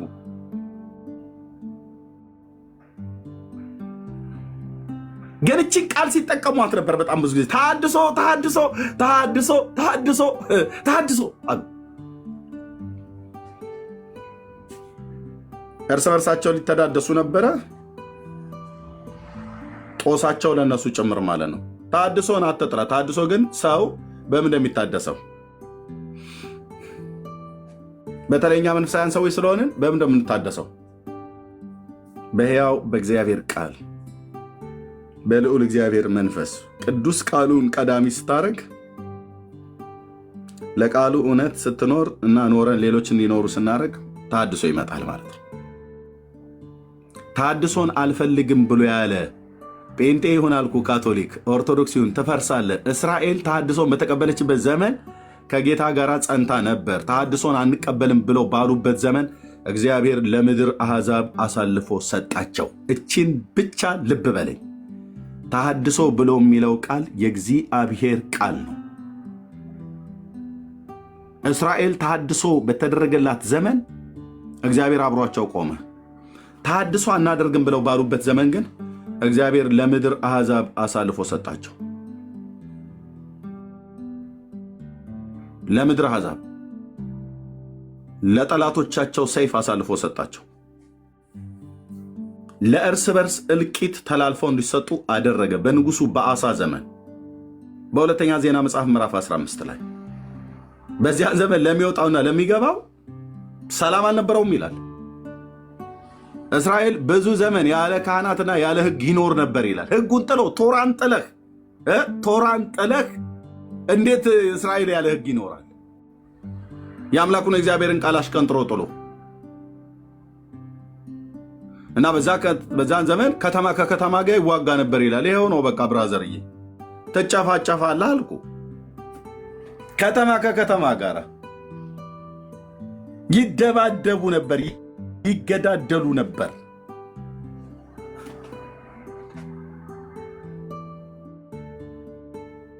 እግዚአብሔር አምላካቸውን አልፈለጉም፣ ሕጉን ጣሉ። ስለዚህ ጥቂት ተሐድሶ የመጣው አሳ በነገሰበት ዘመን እሱ በነገሰበት ዘመን ስለነበረ በጉባኤው መካከል የኦዴድ ልጅ አዛሪያስ የሚባል በእሱ ሰው በኩል መልእክት መጣ። አሁንም በኢየሩሳሌምና በይሁዳ የምትኖሩ ስሙኝ ይላቸዋል የሰራዊት ጌታ እግዚአብሔር አላቸው እና የእግዚአብሔርን ቃል ሰሙ። በነቢዩ በኩል የመጣውን ማለት በትንቢት ነው፣ ነቢይ እንኳን አይደለም፣ በትንቢት መልክ የመጣውን ሰሙ። ከጉባኤው መካከል በተራራማው በኤፍሬም ሀገርና በብንያም ያለውን ነገር ሁሉ ጸያፍን ነገር ከምድሪቱ ላይ ያስወገዱ ይላል። ጸያፉን ነገር ጣዖትና የጣዖት አምልኮ የነበረውን ነገር በሙሉ እና ወደ እግዚአብሔርም በብርቱ ጮሁ፣ እግዚአብሔርም ሰላምን ሰጣቸው ይላል። ሰላም ከምድሪቱ ላይ የራቀው አምልኮተ እግዚአብሔር በምድሪቱ ላይ ሲበከል በየቤት ትንንሽ ጥጃዎችን አቁመህ በልብ ውስጥ ሙሉ ትንንሽ ጥጃዎችን አቁመህ መተህ ሃሌሉያ ብለህ ብትል አይሰራም። ታደስ። በየቤትህ በየተራራ በየጓዳህ ምናልባትም እንደ ያዕቆብ ሚስት በየብብቷ በየብሽሽቱ ስር በየቀሚሷ ስር ሁሉ ያስቀመጠ ስንት አለ እኮ። እንደ እናታችን እንደ ራሄል ደብቆ ያስቀመጠ የእናቷን ጨሌ የቤት ውስጥ አስቀምጣ ሙሉ ወንጌል እኮ የምትመጣም አለች እኮ። አንዳንዶቹ ለምን አልጣልሹም ስላት የእናቴ የምዬ ቅርስ ነው እንዳጥዩ ብላ አደራ ብላ አልቅሳን የሰጠችኝ። እህትዬ እየሰማሽ ነው? አውጥተሽ ጣይ። እንደ ጌዲዮን ከግመሎቻቸው ከምድያማውያን ግመሎች ላይ ያለውን ስሉሲዎችን የወርቅ ጉትቾችን ሁሉ አምጥቶ ኤፉድ አድርጎ ሰራው ይላል። እናስ በቤቱ አስቀመጠው። እስራኤል ሁሉ ተከትሎ አመነዘረበት ይላል። ለቤቱ ሁሉ መጥፋት ምክንያት ነው የሆነው። የእኛ ቤቶች ማለት የወንጌል አማኞች እናቴ የሰጠችኝ ነው። ከወፋ ቤት ያኔ እኮ ታውቂያለሽ፣ ያኔ ወፋ ቤት ጨቃልቻ ቤት ስትሄጂ እዛ ተደግሞ የተሰጠሽ የብር ቀለበት አለ። እናትሽ ስለሞተች የምዬ ማስታወሻ ብለሽ አንገትሽ ላይ አንጠልጥለሽዋል። ጥንተ መሰረቱ ምንድን ነው? ልክ የምድያም ግመሎች ላይ እንዳሉት ሱልሲዎች የአሕዛብ ጣዖታት ምልክት ያለበት ነው። እና እሱን ታደርጊና አማኑኤል ቤተክርስቲያን ትመጫለሽ፣ ይጸልይልሻል፣ ጂኒው ብሎ ይወጣል። ከዛ እንደገና ደግሞ ተመልሶ ይሄዳል። ተመልሶ እንደገና ደግሞ አለው እዛው አንቺ አንገትሽ ላይ አንጠለጠልሽው። ለምን አጥዩም? እምዬ እናቴ የማስታውስበት ነው። በሱ ነው እንደምታስታውሽ እህትዬ። የብዙዎቻችሁ ስራት፣ አንዳንዶቻችሁ ቤተሰቦቻችሁ የሰጧችሁ ቃል ለምድር ለሰማይ ልጄ በሞት እንኳን አደራ ይሄን ቃል የእናትሽ ቃል ነው፣ የእናትሽን ቃል ማክበር አለብሽ ብላ አስምላ አስገዝተው የሰጧችሁ ግን የሰይጣን መጠቀሚያ የሆነ ዕቃ እቤታችሁ አስቀምጣችሁ እጸልያለሁ ቤቴ ውስጥ ምንም በረከት የለም፣ ይመጣል ሰላቢሁን ምኑን አላቅም የሚወስድብኝ ፓስተርዬ እጅህን ጭነህ ጸልይልኝ ብለሽ ትያለሽ። እግሩንም ጭኖ ጀርባሽም ላይ ቆሞ እንደ ትራምፕሊን እየዘለለብሽ ለምን አይጸልይልሽም? ፈውስ የለም። በወቅቱ ምናልባት የጌታን ስም ጠርቶ የጌታን ስም ሲጠራ ሰይጣን ሰምቶ ዋይ ብሎ ሊሄድ ይችላል። ስትሄጂ መልሼ ይዛታለሁ ይላል። እዛው ቤትሽ ውስጥ አስቀምጠሸዋል። እናትኝም እናማ እህትዬ ስሚኝ፣ እናማ ወንድሜ ስማኝ። ያዕቆብም ወስዶ ይላል በዘፍጥረት መጽሐፍ ምዕራፍ 35 ላይ በሴኬም አድባር ዛፍ ስር በታች ቀበራቸው ይላል። ከሚስቶቹ ጆሮ ላይ ከቤተሰቡ ሁሉ ጆሮ ላይ ያለው ጉትቻ ላይ ጉትቻዎቹ ላይ የተሰሩ በሜሶፖታሚያ ምድር ይኖሩ የነበሩ የነዚህ የባቢሎናውያን ጣዖታት ምስል ነበር የነበረው። አምጡልኝ አለ ያዕቆብ፣ ሰብስቡልኝ። ወስዶ ከሴኬም አድባር ዛፍ በታች ቀበራቸው ይላል። በቃ መቀበር ያለበት መቀበር ነው ያለበት። ይሄ አጋንንቱ ነው እንጂ ሰውን ቅበር አላልኩም እኔ። የአጋንንት የሆነ ቅርስ እቤት አታስቀምጥ። ተሐድሶ አየህ፣ ከዚህ ነው የሚጀምረው። አላችሁ እዚህ ውስጥ ሕያው አምላክ እግዚአብሔር ምስክሬ ነው። የወንጌል አማኞቹ ናችሁ። አባቴ አልቅሶ አደራሽ ልጄ በዚህ አስታውሽኝ ብሎ ሰጥቶኛል ብለሽ የሰጠሽ ዕቃ ግን ሰይጣናዊ አርማና ምልክት እንዳለው እያወቃችሁ ያልጣላችሁ ማለት ነው። የአባታችሁ ቃል ትዝ እያላችሁ በቃ እና እንደዛ ብለውሽ ሞቱ። አንቺ በዛ እስረኛ ነሽ። ጤንነትሽ አልተፈወሰም። ይጸለይልሻል፣ አትፈወሽ። ውሃ ቅዳ መልስ ማለት ነው። ልክ ሳኦል መንፈስ ቅዱስ ለዘላለም ስም ይባረክ። ሳኦል ጂኒ ያዘው ከእግዚአብሔር ጋር ሲጣላ ማለት ነው። ክፉ መንፈስ ከእግዚአብሔር ዘንድ ያሰቃየው ነበር ይላል። የሴሊ ዳዊት ሲጠራ በገናው መጥቶ ሲደረድረት ርኩስ መንፈስ ይሄዳል። ዳዊት ሲሄድ ግን ተመልሶ ይመጣል። ልክ እንደዚህ አይነት የሚያደርጋችሁ ማለት ነው።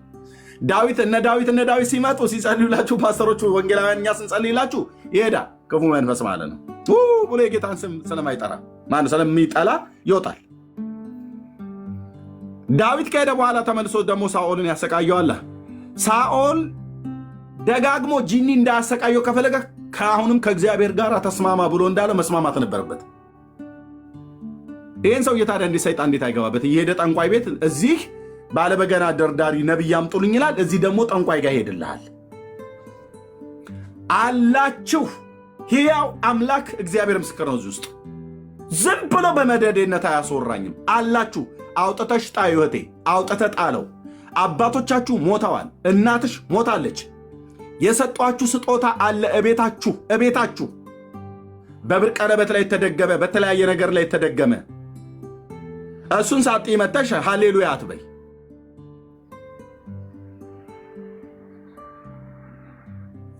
ሁለት አማልክት የለም።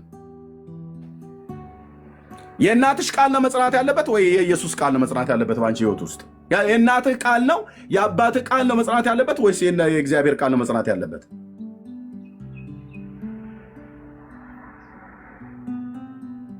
ለቤታችሁ ሁሉ መውጊያ ነው የሚሆነው።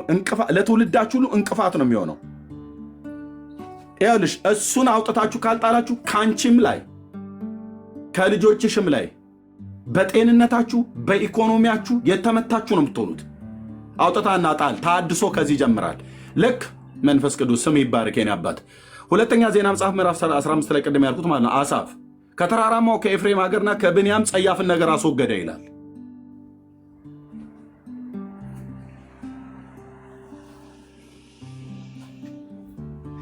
አውጥተጣል። ኤፉድን አውጥተጣል። ተራፊምን አውጥተጣል። አሸንክታባችሁን እንደ ወንጌል አማኞች የደበቅነው ነገር ካለ በቤት በጓዳ አውጥተጣል። ብራዘር አውጥተጣል። የሰራዊት ጌታ እግዚአብሔር ከአንተ ጋር እንዲሆን ከፈለክ አውጥተጣል። ኦርቶዶክስ በጉያዋ በምናምን የደበቀችውን አውጥታ ትጣል እኮ ነው ብዬ ብለው። ኦርቶዶክስ የሆነ ካቶሊክ ማንም ይሁን ማንም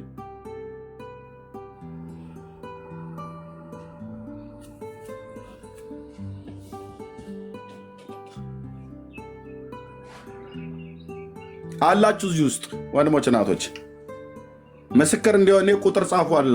አላችሁ ግን ሕያው አምላክ ለዘላለም የሚኖረው ጌታ ምስክር ነው። አላችሁ።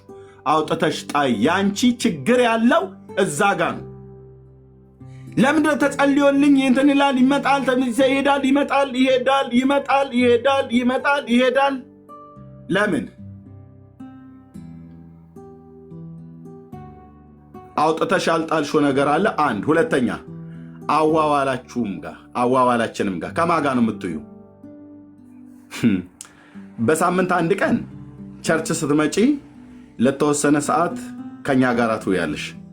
ሳምንቱን ሙሉ ከማጋ ነው የምትዩ። ሳምንቱን ሙሉ ከማጋ ነው የምትውለው። ማን ወንድ ብዬ ከማጋ ነው የምትውለው። በትንቢተ ኢሳይያስ መጽሐፍ ምዕራፍ 2 ቁጥር 4 እና 5 ላይ ሕዝብን የያዕቆብን ቤት ትተሃል ብሎ ይለዋል። ለምን ብለን ጥያቄ ሳንጠይቀው ነቢዩ ከባዕድ ልጆች ጋር ስለተባበሩ እንደ ፍልስጤማውያን ሟርተኞች ስለሆኑ ይላል።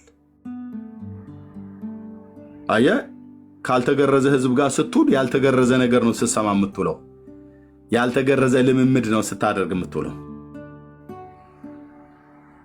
ሞራ ገላጭ አስማት ጥቅም በድግምት የሚጠነቁል እንዲህ አይነት ሆናል እና የያዕቆብ ቤት ተታል የምስራቅን ሰዎች አመል ስለተሞሉ ይላል። እዛ ደግሞ እዛው ፓርት ላይ የምስራቅ ሰዎች የተባሉት ማለት ከዮርዳኖስ ወንዝ ማዶ ያሉ የሞዓባውያንና የአሞናውያንን የእነሱን ጠባይ ተሞሉ። ንግግራቸው እንደነሱ፣ አዋዋላቸው እንደነሱ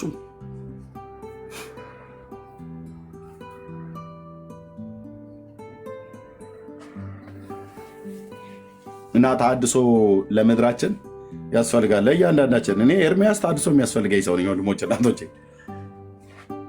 ተሐድሶ የሚያስፈልገን ሰው ነን። አልታደስም ብለህ ካልክ መጨረሻ መጥፋት ነው የሚሆነው። እንዳልኳችሁ እንደ ምድራችን ፖለቲከኞች ገምተናል፣ ሸተናል፣ በስብሰናል፣ ጠንብተናል ብለው ይታጠባሉ ብለን ስንጠብቅ በጥይት ተጣጠቡላ። ትውልዱን አጠቡት። የንጹሐን ደም ፈሰሰ በምድሪቱ ላይ። በንስሐ ይታጠባሉ፣ በይቅርታ ይታጠባሉ። በቃ በባለፈው ዘመን የበደልኑ የኢትዮጵያ ሕዝብ ይቅርታ ብለው ይሉናል ብለን ስንጠብቅ ጭራሽ እርስ በርሳችን በጥይት እንድንበዳደል አደረጉን።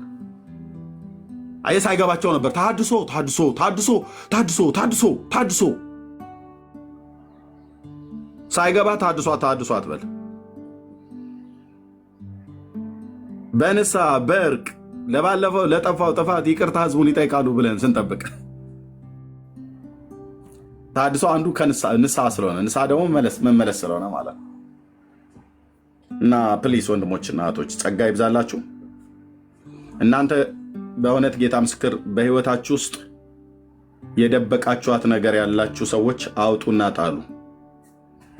ከቤተሰቦቻችሁ ከእናታችሁና ከአባታችሁ ከአያታችሁ የተቀበላችሁ እነሱ በነበሩበት ዘመን ለሰይጣን ሲካድሙ ይለብሱት የነበረውን ልብስ ይጠቀሙበት የነበረውን የወርቅ ቀለበቶች፣ ጉትቻዎች ምናምን ነገር ወይም ደግሞ ከሌላ ነገር የተሰራ ቤት ውስጥ የሚቀመጥ ግን ከበፊት ግን ምን ነበር ሲጠቀምበት የነበረው እንትና የሚባል ቃልቻ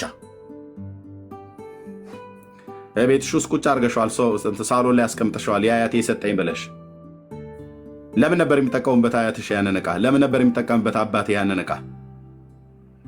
ክርስቶስን ነበር የሚያገለግሉበት ወይስ የአጋንንት መሰዊያ ነበር? አንቺ ወልውለሽ ቁጭ አድርገሽ አስቀምጠሻል። ምክንያት አያቶች ሲሞቱ አደራ ይሄን ነገር ከቤትሽ እንዳትይ ለልጅ ልጆችሽ አስተላልፊ ብሎ ማለት ነው። በዛ ቁስ ላይ ግን እርኩስ መንፈስን ሲሰውበት ማለት ነው። ለእርኩስ መንፈስ ሲሰውበት እንደነበረ ህሊናሽ ያውቃል። አውጥተህ ጣል። የሰራዊት ጌታ ቅዱስ እግዚአብሔር የሚነግርህ አውጥተህ ጣል።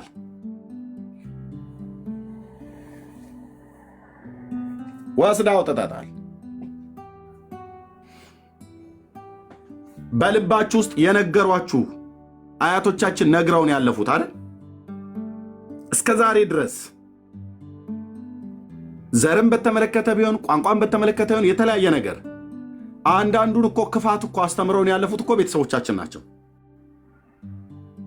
አውጥተህ ጣል። ከልብ ውስጥም ከጓዳ ብቻ አይደለም ከልብ ውስጥ ተሐድሶ በልባችሁ መታደስ ተለወጡ እንጂ ነው ያለው ለእኛ ለወንጌል አማኞች። ወንድሜ በልባችሁ መታደስ ተለወጡ እንጂ ይህንን ዓለም አትምሰሉ ነው ያለው። ከጓዳ ብቻ አይደለም፣ ወንድም ዋነኛ ያለው ልብ ውስጥ ነው። አንዳንድ እኮ ሰውን እኮ ሲያይ ከንፈሩን እያጣመመ ሁሉ እኮ ነው እንዲህ ወደ ጎን ይጎትቱታል። እህቶችም ወንድሞችም ኢትዮጵያውያን ነገር ሲያስብብህ ሀበሻ ወደ ጎን እንዲህ ጠምዝዝ ያደርገዋል። መጋኛ የመታው ይመስል ያጣምመዋል። ንቀት ማለት ነው። ይሄ ቦዲ ላንጉጅ ብለው የሚሉት ነጮቹ።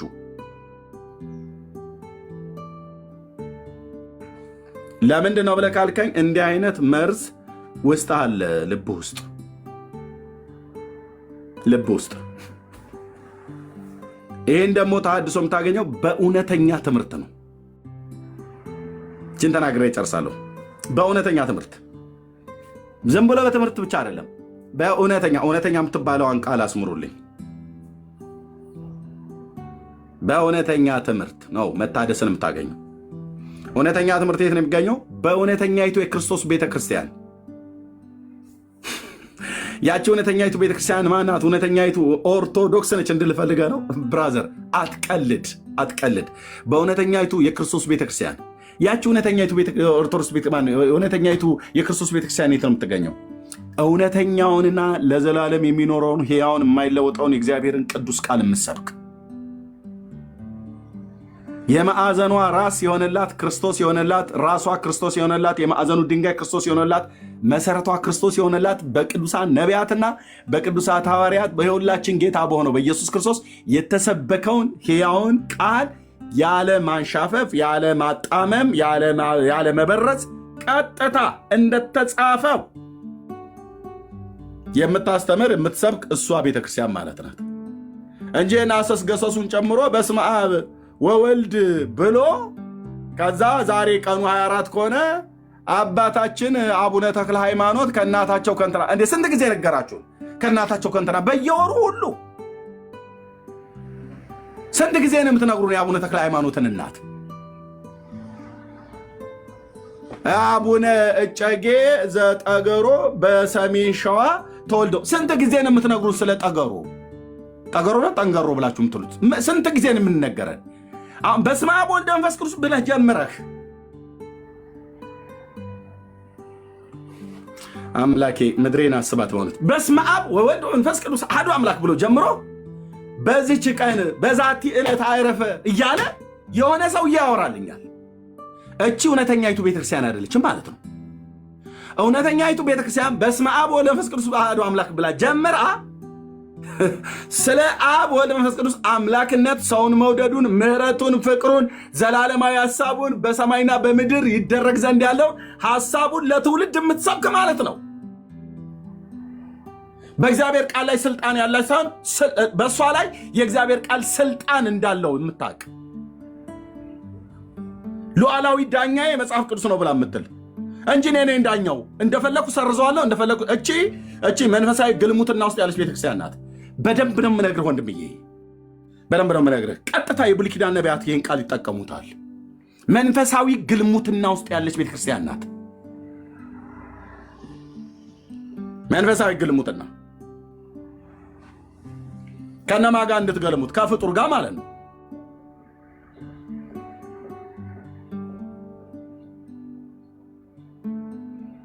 በዛቲ ዕለት አረፈ፣ በዚህ ዕለት በላይ ዘለቀ አረፈ፣ በዚህ ዕለት አፄ ቴዎድሮስ አረፈ፣ በዚህ ዕለት አቡነ እንትና አረፈ፣ በዚህ ዕለት አቡነ አራርስ አረፈ። ሶ ዋት? እሱን ከፈለክ የሙት ዓመት መታሰቢያ አድርገህ አድርግ። በስመ አብ ወወልድ ወመንፈስ ቅዱስ ብሎ ጀምሮ ሕያው የሆነውን የእግዚአብሔርን ቃል የምትሰብክ ቤተክርስቲያን ኢየሱስ ክርስቶስን ትኩረት ያደረገች እሱም በትውልድ መካከል አግንና እና ቅዱስ ቃሉ እንደሚለው አግዝፋ የምትሰብክ የበጉን ከተማ አዲስቱን ኢየሩሳሌም ትውልዱ እንዲወርስ በእግዚአብሔር በበጉ እንዲያምኑ በክርስቶስ ኢየሱስ እንዲታመኑ ወደ ኢየሱስ ክርስቶስ እንዲመጡ እና እንደሱን እንዲያመልኩ የምታደርግ ቤተክርስቲያን ማለት ነው። ከዛ ውጪ ለሱ የምታጭህ ቤተክርስቲያን እውነተኛ ቤተክርስቲያን ናት። ከሱ ግን አፋታ ለሌሎች የምታጭህ ቤተክርስቲያን ግን እሷ መንፈሳዊ ግልሙትና ውስጥ ያለች ቤተክርስቲያን ናት። ንስሐ ግቢ ነው ብሎ የሚላታ ጌታዬ። ቅዱስ ጳውሎስ የቆሮንቶስን አማኞች ለስንቱ ነው ያጨው? ለስንት ነው ያጫቸው? ለብዙዎች አጫችኋለሁ፣ ብዙዎችን እላያችሁ ላይ ውሽማ አድርጌ ሾምባችኋለሁ አለ እንዴ? አላለም። እንደ አንዲት ንጽሕት ድንግል አድርጌ ለአንድ ወንድ አጫጫለሁ ብሎ እንዳለ ለአንዱ ነው ያጨው። ጳውሎስ በስብከቱ በትምህርቱ ለአንዱ ለወንዱ ነው ያጨው፣ ለወንዱ። ያ ወንድ ደግሞ የእግዚአብሔር ልጅ የዳዊት ልጅ ኢየሱስ ለሱ ነው ያጨው። ቆሮንቶስን ለሱ ነው ያጫት፣ ቆላሲያስን ለሱ ነው ያጫት፣ ሰምርኔስ ሰርዴስን ወደ እሱ ነው ያስጠጉት። በልስጥራ ደርቤን ሰዎች በሊቆንያ ቋንቋ አማልክት ከሰማይ ወርደዋል ብለው ባሉበት የአበባ ጉንጉን ሲያኖሩለት ኮርማ ሊያርዱለት በትከሻቸው ተሸክመው ጠብር ገፍ ባሉለት ሰዓት ላይ ምን ሆናችሁ እናንተ ሰዎች እኮ ነው ያላቸው። እኛ እንደናንተ እንደምንሰማ ሰዎች ነን። ምድርና ሰማዩና ምድሩን በውስጡ ያሉትን ፍጥረታትን ወደ ፈጠረ ወደ ሕያው እግዚአብሔር ዞር እንድትሉ ወንጌል እንሰብካለን። ይሄ ነው አገልጋይ ማለት። ይሄ ነው አገልጋይ ማለት። ወደ ማዞር እንድትሉ ወደ ሕያው እግዚአብሔር። ያውና ቤተክርስቲያን ምትላችሁ መንፈሳዊ ግልሙትና ውስጥ ያለችው አቡነ እንትና የሚባሉ አሉ እና የአቡነ እንትና በረከታቸው ይደርብን ይላል። የራሱ ጉዳይ አቡነ እንትና በረከቱ ይደርብ ይላል። ሰው ምን በረከት አለውና ሲጀምር አልሰማም እንዴ? በረከት ከብርሃናት አባት ከእግዚአብሔር ይወርዳሉ ከሰማይ ነው ብሎ እንዳለ ያዕቆብ በመልእክቱ አልሰማም? አንተ በርግጥ የት ታነባለህ? ይሄን ውዳሴ ማርያምና ሰኔ ጎልጎታ የባልቴት ጽሑፍ ታነባለህ? በቃም የት ታውቃለህ? በጎ ስጦታ ፍጹም በረከት ከብርሃናት አባት ከሰማይ ይወርዳል ነው ያለው። አልወረደም እንዴ ታዲያ ከሰማያት? የዛሬ 2000 ዓመት ከብርሃናት አባት የባህሪ ልጁ ኢየሱስ ክርስቶስ አልወረደም እንዴ? ወረደ። እያንዳንዳቸውን ከክፋታቸው እየመለሰ ይባርካቸው ዘንድ ብላቴናውን ላከው ይላል። በኢየሱስ ክርስቶስ እግዚአብሔር አብ ሊባርክ ልጁን ላከ። አንተ የብፁዕ አቡነ በርሶማ በረከታቸው ይደርብህና እያልክ ታላዝናለህ።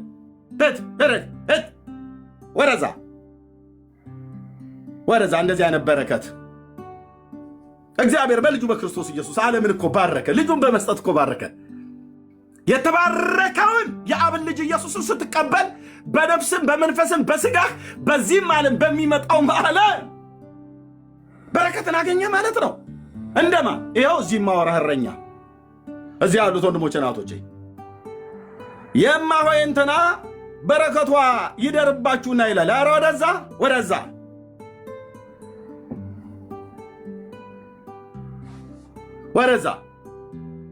ወደዛ ማለት አያስፈልገኝም ስልህ አያስፈልገኝም።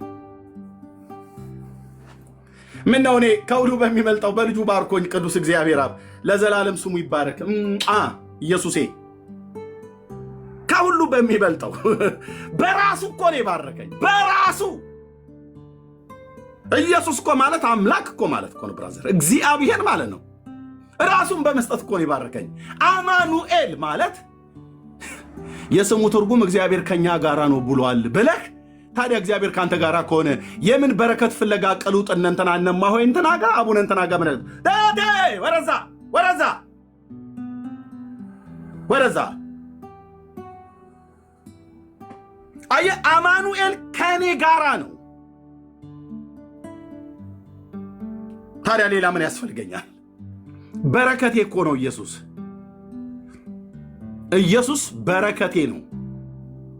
ከአብ ዘንድ የተሰጠን በረከት፣ እውነተኛ በረከት፣ ፌክ ያልሆነ በረከት፣ በዘመን መካከል የማይሻግት የማይበሰብስ የማይጠፋ የማይዝግ በረከት፣ በማንም ሊወሰድብህ የማይችል አንተው ራስህ ካልጣልከው በስተቀር ለዘላለም የተሰጠን አስተማማኝ በረከት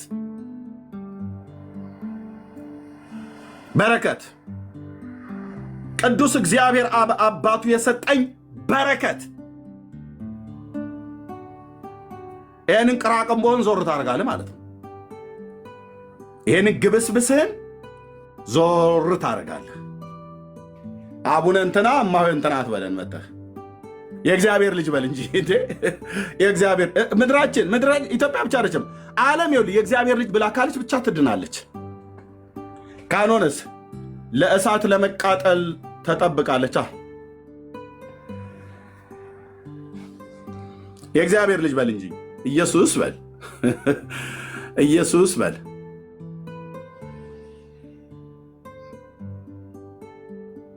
ራሳቸው በኖሩበት ዘመን ትኋናቸውንም እንኳን ማራገፍ ያልቻሉ ሰዎች በጫካ ውስጥ ቁጭ ብሎ የራሱን ትኋንና ቁንጫ ያላራገፈ ሰውዬ በረከት ከሱ ታገኛለህ ተብለህ ስትባል እንዲህ አይነት ትምህርት የለም ወንድምዬ፣ እንዲህ አይነት ትምህርት የለም አልኩ። ነፍሴ እንዴት እንደምትጸየፈው አልኩ። ከኢየሱስ ውጪ ከእግዚአብሔር ውጪ ሌላ ነገር ስታወራኝ ይኸውልህ ቆይ እንትና ቆይ አንዴ ኤርሚያስ አንዴ ሰማይ ምናምን ነገር ብለህ የሆነ ስታወራ መንፈሴ ውስጤ ይገፋዋል አልኩ ትምህርትህን።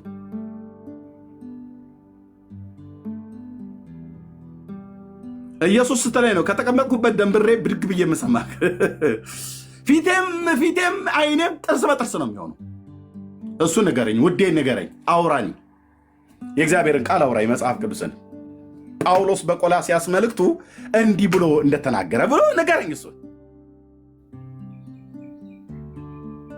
ለእናንተና በሎዶቅያ ስላሉት ፊቴንም ስላላዩት እንዴት ያለ ትልቅ መጋደል እንዳለኝ ታውቁ ዘንድ እወዳለሁ ብለህ ስትለኝ አቤት ደስ እንደሚለኝ ወንድምዬ፣ ደስ እንደሚለኝ የእግዚአብሔር ምስጢር የሆነውን ክርስቶስ እንድታውቁ ለዚህ ይጋደላለሁ። የተሰወረ የጥበብና የእውቀት ሁሉ መዝገብ በእርሱ ዘንድ ነውና ማንም በሚያባብል ቃል አያስታችሁ ብለዋል ስትለኝ ይኸው በቃ እኔም መተተነ አቡነ በርሶማ አቡነ በርጩማ ስትለኝ አየህ ጳውሎስ ማንም እንዳያሳስታችሁ ብለዋል። በርጩማህንና በርሶማህን እዛው ዞር ታደርጋለህ። እዛው ያዘው እልሃለሁ። እዛው ያዝልኝ። ሐዋርያው የነገረኝ የጥበብና የእውቀት ሁሉ መዝገብ በእርሱ ዘንድ ነው ብሎ ያለውን ጥበበኛውን ኢየሱስን አይደለም የምልህ። ኢየሱስ ጥበበኛ አይደለም። የእግዚአብሔር ጥበብ ነው። ራሱ ጥበብ ነው። ሰለሞን ነው ጥበበኛ፣ ኢየሱስ አይደለም ጥበበኛ። ኢየሱስ ራሱ ጥበብ ነው።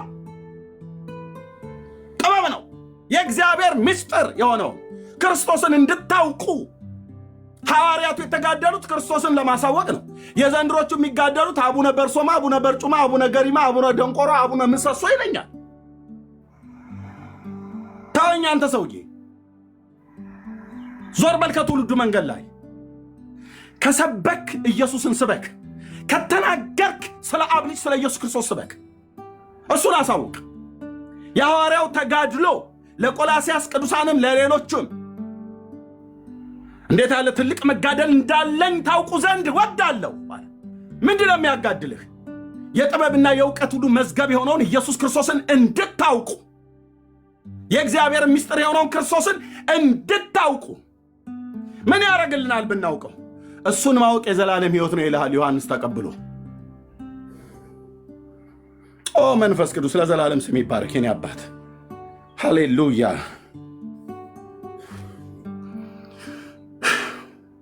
እሱን ማወቅ የዘላለም ሕይወት ነው። እሱን አለማወቅ መጥፋት ነው። አባቶቻችን ሐዋርያት እሱን ለማሳወቅ ነበረ ከኢየሩሳሌም ከተማ ጀምሮ እስከ ኤልዋሪቆ ድረስ ደፋ ቀና ያለው። መርከቡ እየተሰበረበት በውሃ ውስጥ እንደ አሳ ያደረው፣ በረሃብና በጥም በእንግልት በወገኖቹም በውጭም ባሉ በኩል ፍርሃት አለብኝ እያለ ብዙ ጊዜ በረሃብና በጦም ኖርኩ ይላል። ይህን ሁሉ የሆነው ማንን ለማሳወቅ ነበረ? በግሪክ፣ በአቴና፣ በቱርክ፣ በባህር ደሴቶች፣ በሜቄዶንያ፣ በጣሊያን፣ በነዛ ሁሉ በተለይ በሜዲትራኒያን ባህር ውስጥ ባሉ ትንንሽ ደሴቶች ሁሉ ጭምር ሳይቀር የተንከራተተው ሐዋርያው ክርስቶስ ኢየሱስን ለዓለም ለማሳወቅ ነው። የእግዚአብሔር ምስጢር የሆነው ክርስቶስን ዓለም እንድታውቅ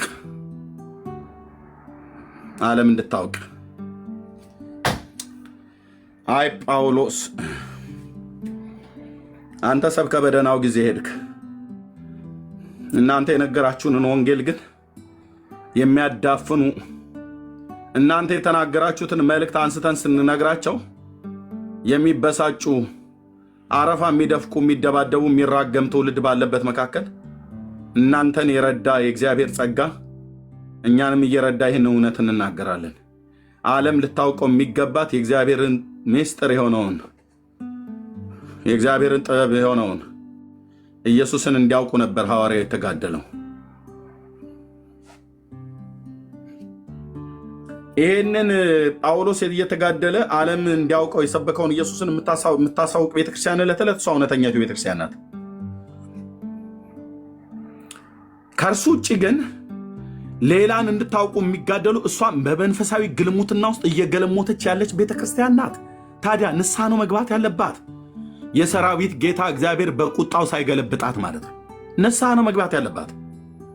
ፍጡርን የምትሰብክ ቤተክርስቲያን ንስሐ ነው መግባት ያለባት።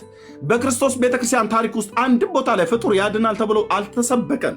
በሐዋርያቱ አልተሰበከም፣ በነቢያቱ አልተሰበከም። የቱ ጋ ነው ጳውሎስ አብርሃም ያድናል ብሎ የሰበከው? ጻድቅ አባት አይደል ነው? እግዚአብሔር በሁለቱም ኪዳን አረን በሁለቱም ኪዳን በሶስቱም ማለት ነው። ሕገ ልቦና ዘመነ አበው በኦሪቱም ላይ በአዲስ ኪዳንም ላይ ጽድቁ የተመሰከረለት አባት አብርሃም ያድናል ተባለ? አልተባለም። ከዛ አምጥተህ ነው ታዲያ አንተ የቡልጋውን ሰውዬ አቡነ ተክለ ሃይማኖትና ማንች ክርስቶስ ሰምራ ታድናለች ብለህ የምትለኝ? አየውልህ፣ አይ መከራ የከፈሉት እንትን ያሉት የከፈለችው መከራ ምናምን ነገር ብለህ ትለኛለህ። ምንድነው የከፈለችው መከራ? ክርስቶስ ሰምራ ምንድነው የከፈለችው መከራ?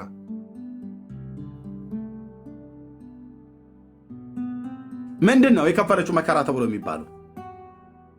ጦር በግራና በቀኝ ሰክታ ስትጸልይ እና ሆዲቃዋ ደግሞ ስጋዋ አለቀ ውሃ ውስጥ ሆና፣ ከዛስ አሳዎች ሄዱባት። ለምን ዶልፊንና ሻርክ አክሮባት አይገለበጥባትም? ውስጧ አይመለከተኝም። እውነትህን ነው። አሳዎች ሄዱባት። እሺ፣ እና የእሷ አጥንት በረከት እኔ ላይ ይደርብኝ ብዬ እንድል ነው?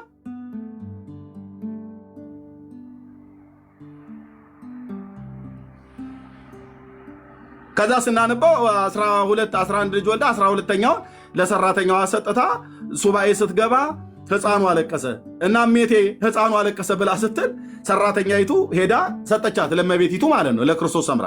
እንዴት ትጠሪኛለሽ ከሱባኤ ላይ ብላ በሰራተኛዋ አፍ ውስጥ የእሳት ጉጠት ጨምራ ገደለቻት ይላል። እቺ ሴትዮ ነው ጻድቅ ብለህ ብትለው፣ ለአንተ መስዋዕት ከፈለችልኝ ብለህ ብትለው አልፈልግም ወንድምዬ። መስሚያዬ በዘመንኛ ወጣቶች ንግግር ጥጥ ነው። እንዲህ አይነት ነገር ያኔ በአለማወቅ ወራት ተጃጅዬ በመፍዙዛቸው አፍዝዘውኝ አሜን አሜን ስል ኖር ያለው እንደ ቃልቻ። አሁን አሜን ምለው ለታረደው በግ ለኢየሱስ ክርስቶስ ብቻ፣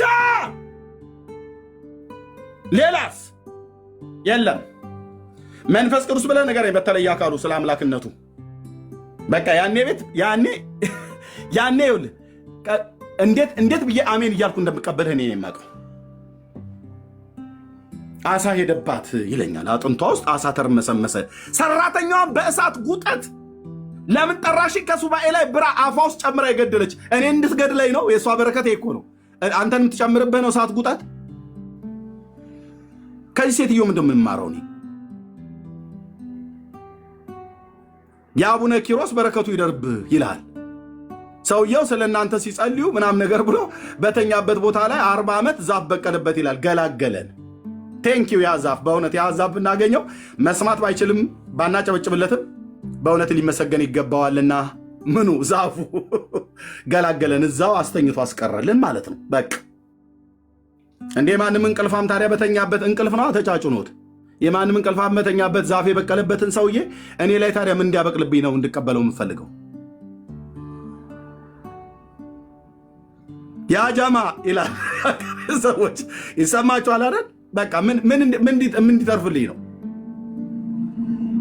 ዛፍ ይብቀልብህ ኤርምያስ ልትለኝ ነው? እንደ አቡነ ኪሮስ ተጋድሜ የለም አንተ የምትተኛ ንቃ፣ ከሙታንም ተነሳ፣ ክርስቶስም ያበራላል ተብሎ በተባለው ቅዱስ ቃል መሰረት መድኃኔዓለም አንቅቶኛል አልኳል። የውስጥ ሰውነቴን የነካት አልኩ፣ መንፈሴን ያገኘው አልኩ፣ ነፍሴ ጌታዬን አውቀዋለች አልኩ። ገገማ ጴንጤ ሆኜላለሁ አልኩ። በእግዚአብሔር ቃል ላይ ብቻ ማመን። ዓለሙ ለምን አይደፋም?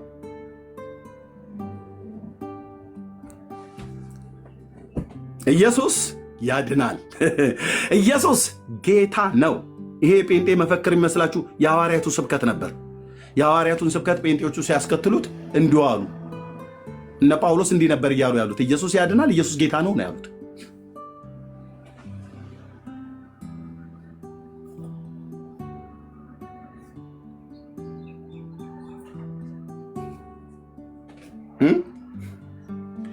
ከዛ የመጣና እንትና የሚባሉ ጻድቅ አሁን በቅርብ ጊዜ የመጡ ማን ብለህ ስንል አባ ሳሙኤል ዘዋልድባ በምን መጡ? በአንበሳ ተጭነው አናብስት።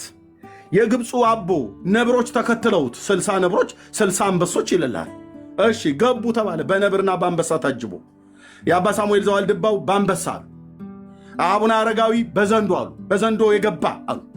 በዘንዶ የገባ በአንበሳና በነብር ታጅቦ የገባ የግብፁ ደግሞ አቶ ሚናስ ደግሞ በግመል የገቡ። ሌላ ደግሞ ገና ይጨምሩላል። በጃርት በከርከሮ በዝሆን ተጭነው ይመጡ ይላል።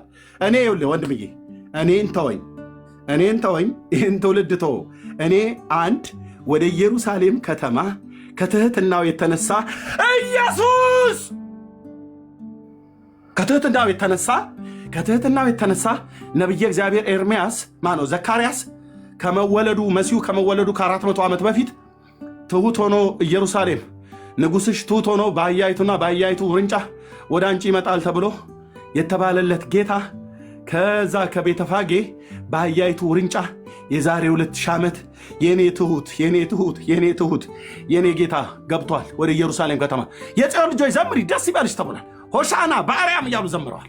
ሆሳዕና ትሑት ሆኖ ንጉሴ ገብቷል ወደ ኢየሩሳሌም ብቻ አይደለም፣ አሁን ትሑቱ ጌታ ወድጄና ፈቅጄ ጌታን ተቀበል ብለው ሲሉ ይሰቀበለው ያ ጌታ በእኔ ውስጥ አለ።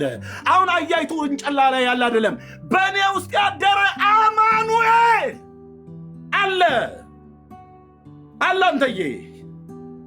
አለ አንተዬ። ስለዚህ በከርከሮ ተጭኖ በጅብ ተጭኖ በግመል ተጭኖ በአንበሳ ተጭኖ በነብር ተጭኖ እንዲህ ብሎ ገቡ አትበለኝ።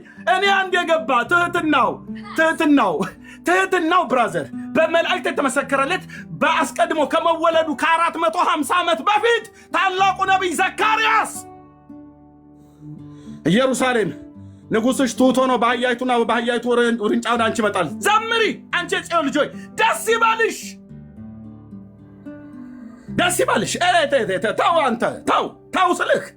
ተው ስልህ ከርከሮ ጦጣ ትለኛለህ እንዴ? በከርከሮ ተጭኖ የመጡ የራሱ ጉዳይ። በግመል ተጭኖ የመጣ ትለኛለህ እንዴ? አንድ ግብፃዊ ሰውዬ እኛ የማንም የግብፅ መጫወቻ ነን እንዴ? አንተ አንተዬ ተው።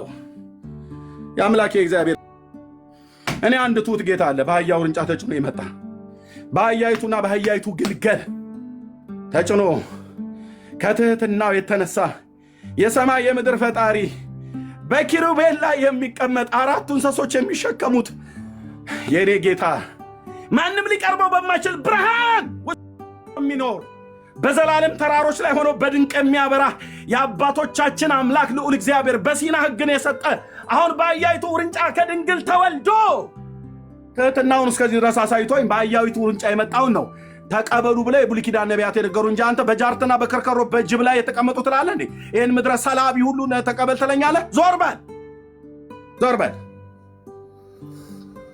በል። በቃ ዘካርያስ ነግሮኛል ተቀበለው ብሎ ያለኝ በአህያ ውርንጫ የመጣውን የዛሬ 2000 ዓመት ውዴ ለዘላለም ስም ይባረክ የኔ አባት። በቃ እሱን ተቀብየዋለሁ። በአህያ ውርንጫ የመጣውን በአህያ ውርንጫ ተጭኖ ወደ ኢየሩሳሌም የገባው ጌታ እኔ ህይወት ውስጥ ገብቷል። እንኳን ነገሩኝ ጴንጤዎች። እግዚአብሔር የዘመናችሁን ቁጥር ይባርክ። ከተቀባው ጌታ ጋር አገናኛችሁን።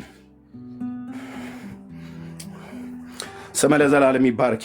የኔ ጌታ እኔ ቤት እኮ ገባ ነው ብዬ እኔ ህይወት ውስጥ ገባ። መጡ ይልሃል እንስሶችን የዱር አራዊቱን ሁሉ እየጠሩ በከርከሮ መጣ፣ በጅብ መጣ፣ በግመል መጣ፣ በአህያ መጣ፣ በዘንዶ መጣ፣ በእባብ መጣ፣ በንስር መጣ፣ በምን መጣ ይል በምንም ይምጣ እየመታን ነው የምንጥላቸው። የሰራዊት ጌታ እግዚአብሔር ምስክር ነው። አምላኬ እግዚአብሔር ምስክር ነው አልኩ። አምላኬ እግዚአብሔር ምስክር ነው። ውጣና ስበክ ብሎ ሲለኝ የሰማሁትን ድምፅ አልተጠራጠርኩትም። አይቼና ሰምቼ ነው የወጣሁትኝ።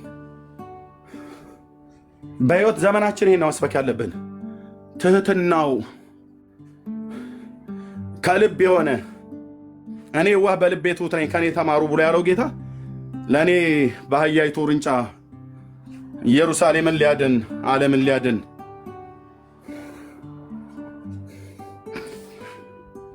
በእልፍ አላፋት መላእክት ታጅቦ ዝማሬና ምስጋና ስግደት የሚቀበለው ጌታ በአራቱ እንስሶች ስለ እንስሶቹ ብቻ እንኳን ብታጠና ብራዘር አይኖች በእንባ ይሞላሉ፣ መንፈስ ይከዳል፣ ልብህ ራሱ ይፈራል፣ በፍርሃት ይንቀጠቀጣል። ስለ እንስሶቹ ብቻ ስለ ጌታ ስለ እንስሶቹ ብቻ አራቱ እንስሶች መንፈሳውያን የተባሉትን ብታጠናቸው ትንቢተ ሕዝቅኤል መጽሐፍ ምዕራፍ 1 ብቻ ብታነብ እነዚህ ፍጡራን እንደዚህ ተብለው ከተገለጡ በእንስሶቹ መካከል የሰው ልጅ የሚመስል ነበር፣ የእሳትን ፍም አየው ይላል። የኔ ጌታ ለዘላለም ስም ይባረክ። ኢየሱስ ክርስቶስ አባዬ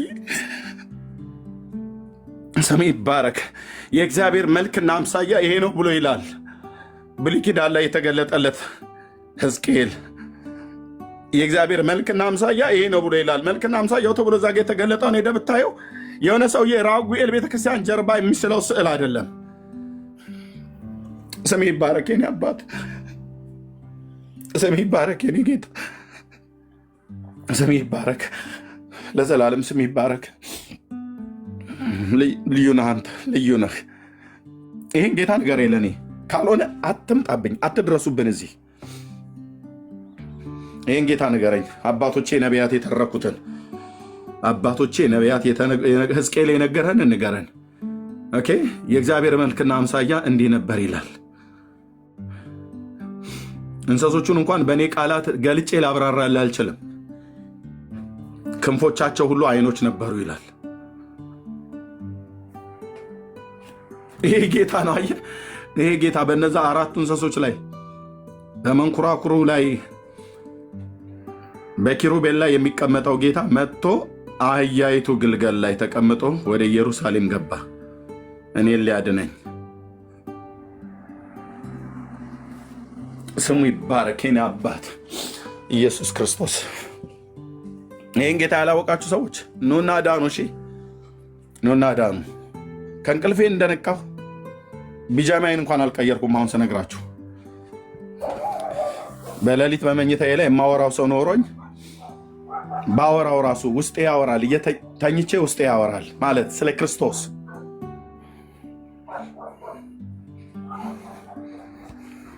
የተነኩ ቸርነቱና መላክነቱን አባትነቱን የቀመሱ ያውቁታል። ቃል ለምድር ለሰማይ። በዘመናችን በእኛ ዘመን ከአብና ከወልድ ከመንፈስ ቅዱስ በቀር ሌላ አምላክ ላይወራ ሞቶ ሞትን ድል አድርጎ በተነሳው በሰማያት በአባቱ ቀኝ ያለ በክብር ተመልሶ የሚመጣውን የዳዊትን ልጅ የእግዚአብሔር ልጅን ኢየሱስ ክርስቶስን ከእርሱ በቀር ሌላ ሊሰበክ የሚችል በእኛ አንደበት ውስጥ ለዘላለም አይኖርም። ወንድሞቼ እናቶቼ በዚህ ደስ ይበላችሁ። ደጋግማችሁ ይህን እውነት የሰማችሁ መወሰን ያቃታችሁ ሰዎች እንወስኑ። ጌታን ለመቀበል እንወስኑ። በስብከታችን እንደ ቅዱስ ጳውሎስ የምናጫችሁ ለኢየሱስ ነው።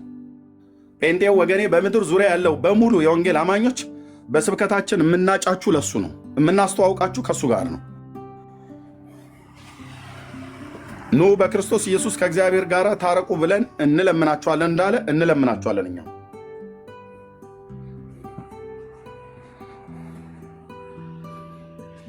ኑ ወደ እግዚአብሔር መንግስት፣ ኑ ከድቅድቅ ጨለማ ውጡ፣ ወደሚደነቅ ብርሃን ወደ እግዚአብሔር ልጅ ወደ ኢየሱስ ክርስቶስ መንግስት ፍለሱ። ጌታ ኢየሱስ ይወዳችኋል፣ ይወደናል። እግዚአብሔር ለዘላለም ስሙ የተባረከ ይሁን። ተባረኩ። ወንድምነት ካለ አለ ዳንዬ ጥሪ አድርግላቸው ፕሊዝ። ጸጋ ይብዛልህ። ተባረኩ ወገኖች።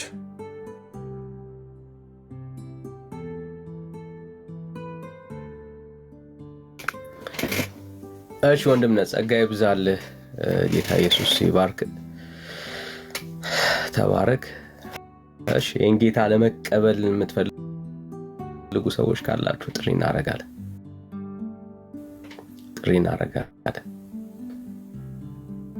እኔም ለክርስቶስ ሕይወቴን መስጠት ፈልጋለሁ የምትሉ ሰዎች ይህን ጌታ በልባችሁ ላይ ለመሾም የምትፈልጉ ሰዎች ጌታን ለመቀበል ከዛሬ ጀምሮ የክርስቶስ ኢየሱስ መሆን ፈልጋለሁ፣ ይህንን ጌታ መከተል ፈልጋለሁ፣ ሕይወቴን ዘመኔን ሁሉ ስለኔ ለሞተልኝ ለዚህ ውድ ጌታ መስጠት ፈልጋለሁ የምትሉ ሰዎች ካላችሁ አብረን መጸለይ እንችላለን። ባላችሁበት ስፍራ ሆናችሁ መጸለይ እንችላለን። ጌታ ይባረክ። ስለሰማነው ውድ ቃል ለሕይወት ይሆንላችኋል። ይህ ቃል ዛሬ ወስኑ ወገኖች። ከክርስቶስ ኢየሱስ ጋር ሕይወታችሁን ዘመናችሁን ለማሳለፍ ቀሪ ጊዜያችሁን ሁሉ ለክርስቶስ ኢየሱስ ለመስጠት የምትወዱ ሰዎች ካላችሁ ባላችሁበት ስፍራ ሆናችሁ ይህንን የንስሐ ጸሎት ከኔ ጋር እንጸልይ። እግዚአብሔር ይሰማችኋል። በሰማችሁት ቃል ልባችሁ የተነካ ወይም ደግሞ በሌሎች ጊዜያቶች ወንጌል ተነግሯችሁ ያልወሰናችሁ በቤተሰብ በወንድም በእናት በአጎት በአባት ሊሆን ይችላል፣ በቅርብ ወዳጅ በጓደኛ እንደዚሁም ቸርች ሄዳችሁ እየተመላለሳችሁ ግን ያልወሰናችሁ እስከ ዛሬ ድረስ ማለት ነው ወደ እግዚአብሔር ልጅ ወደ ክርስቶስ ኢየሱስ ጉያ ያልገባችሁ ወንድሞች ካላችሁ አብረን እንጸልይ። ይህ ምሽት የእናንተ ምሽት ይሁን። የመዳን ቀን አሁን ይሁንላችሁ። በዚህ ሰዓት እግዚአብሔር ጋር ታረቁ። በክርስቶስ ኢየሱስ አምናችሁ ኃጢአታችሁ በደላችሁ በክርስቶስ ኢየሱስ ደም ታጥቦ የእግዚአብሔር ልጆች የምትሆኑበትን እድል እግዚአብሔር ሰጥቷችኋል። ይህንን የጸጋውን ወንጌል እንድትቀበሉ በጌታ ፍቅር እናበረታታችኋለንና ዛሬ አሁን በዚህ ሰዓት መዳን ይሆንላችኋል። የምትችሉ ሰዎች ባላችሁበት ስፍራ የምትችሉ ሰዎች ተንበርክካችሁ፣ ስራ ላይ ያላችሁ ሰዎች ልባችሁን ወደ ክርስቶስ ኢየሱስ አቅንታችሁ ይህንን አጭር የንስሐ ጸሎት ከኔ ጋር እንጸልይ። እግዚአብሔር ይረዳችኋል። እግዚአብሔር ያግዛችኋል። መድኃኒት የሚያስፈልገው የታመመ ሰው ነው። ህይወታችሁን ስታዩ ከእግዚአብሔር እውነት የራቃችሁ እንደሆነ የሚሰማችሁ በኃጢአት በበደል ውስጥ እንዳላችሁ ዛሬ ብትሞቱ መንግስተ ሰማያትን መግባት እንደማትችሉ ኮንፊርም የሚያደርጋችሁ ወንድሞች ካላችሁ ለእናንተ ኢየሱስ ክርስቶስ መፍትሄ ነው። እሱ ነው የዓለም መድኃኒት። የዓለም ኃጢአት የሚያስወግድ እሱ ነው እና ይህንን ጌታ ተቀብላችሁ ነፍሳችሁ እንድታሳርፏት ከዘላለም ሞት ማምለጥ እንዲሆንላችሁ አብረን ይህችን አጭር ጸሎት ከኔ ጋር እንጸልይ። እግዚአብሔር ይረዳችኋል። እኔ የምለውን ከኔ ኋላ ባላችሁበት ስፍራ ላይ እንድትሉ በጌታ ፍቅር አበረታታችኋለሁ። ለጌታ እንድትነግሩት ይሄ ጸሎቴ ነው። ይሄ የኔ የልብ ጩኸት ነው ያላችሁ ለክርስቶስ ኢየሱስ ንገሩት። አብረን እንጸልይ። እግዚአብሔር ይረዳችኋል። ጌታ ያግዛችኋል። እግዚአብሔር አባትና አምላኬ ሆይ ስለዚህ ጊዜ አመሰግናለሁ። እኔ ኃጢአተኛና በደለኛ ሰው ነኝ። አንተን በብዙ አሳዝኛለሁ፣ በብዙ በድያለሁ። ዛሬ በፊትህ ንስሐ ገባለሁ። ትላንትናዬን ልረሳ፣ በአንተ ጸጋ ደግሞ ልበረታ። ጌታ ሆይ በፊትህ ንስሐ ገባለሁ። እባክህን ኃጢአት፣ በደሌን፣ መተላለፌን ሁሉ ይቅር በለኝ። በልጅ በክርስቶስ ኢየሱስ ደም እጠበኝ። ዛሬ ልጅህን በማመን የሚገኘውን ይህንን አዲስ ሕይወት ለመቀበል ወስኛለሁ። ዓለምን፣ ሰይጣንን፣ ስራውን ሁሉ ክዳለሁ። የእግዚአብሔር ልጅ የሆንከውን አንተን የሕይወቴ ጌታና ዳኛ አድርጌ እቀበላለሁ።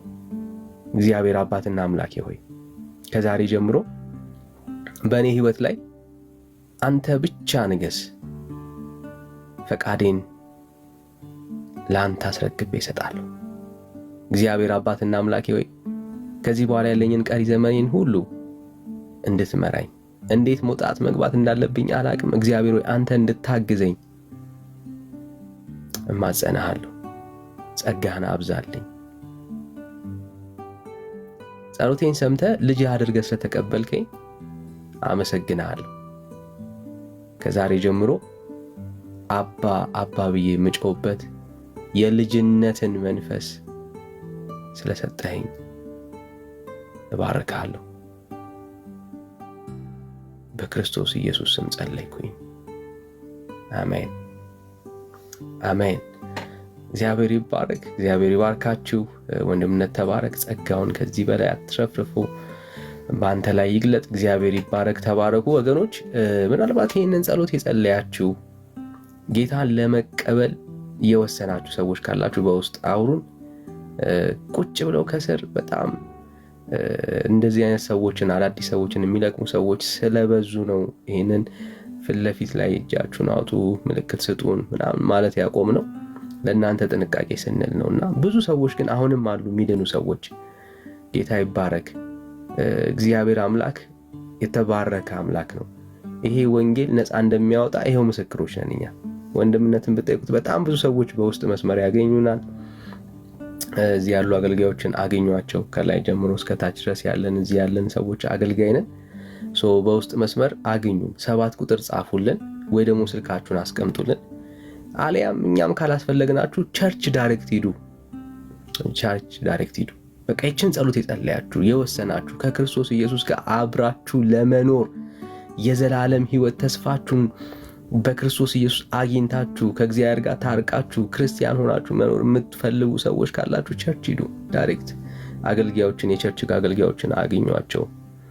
ግን የት ቸርች መሄድ እንዳለባችሁ የማታውቁ ደግሞም በመንፈሳዊ ህይወት መበርታት የምትፈልጉ እርዳታችንን የኛን እገዛ የምትፈልጉ ሰዎች ካላችሁ በውስጥ መስመር አግኙን።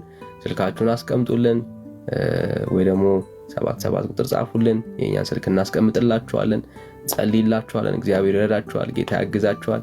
የሚገርመው ነገር ልክ እንደናንተ እኛም እንደዚች አይነት ጸሎት ጸልየን ነው ህይወታችን ተቀይሮ የቀረው። ክብር ለጌታ ይሁን።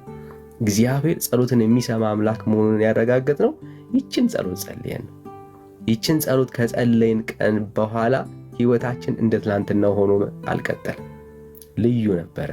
እግዚአብሔር ስለረዳን፣ እግዚአብሔር ስላገዘን፣ አቅም ጉልበት እግዚአብሔር ስለሆነ ስለዚህ ወዳጆቼ ይሄን ጌታ ለመቀበል የወሰናችሁ ሰዎች በውስጥ መስመር አግኙን። ጸጋ ይብዛላችሁ፣ ተባረኩ። ጌታ ኢየሱስ ይባርካችሁ። ሰው መቀጠል እንችላለን። እግዚአብሔር ይባረክ፣ ጌታ ይመስገን። በውስጥ መስመር ማግኘታችሁ እንዳትረሱ፣ እሺ። እንድንረዳችሁ እንድታግዙ የምትፈልጉ ሰዎች ምናልባት ወንድሞች የምትጨምሩት ሐሳብ ካለ ወይ ደግሞ መቀጠል የምናስብበትን ሐሳብ በዛው እንቀጥል አይደል ወገኖች? ያ ሐሳብ ይቀጥል አይደል?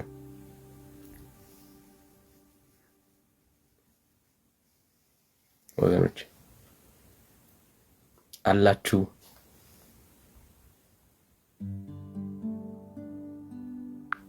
ወንድምነት አወራ እንዴ? ወንድምነት ሐሳብ እንቀጥል አይደል? የማርያም ቤዛነት ይቀጥል አይደል ሐሳቡ? አዎ ቢቀጥል በጣም ናይስ ነው። ግን አሁን አያወሩበትም ነው ብዬ የማስበው ነው። ግን እነሱ ስላላወሩበት እኛ ዝም እንላለን ማለት አይደለም። በመጽሐፍቶቻቸው ውስጥ ያለውን ለትውልዱ ማሳየት አለብን። ህዝቡ አሁን ግራ ተጋብቷል። በዚህ አጋጣሚ ቴዲ ያለህ ወንድምነት ቴዲ ድምፅህን ሲያሰማኝ ካለ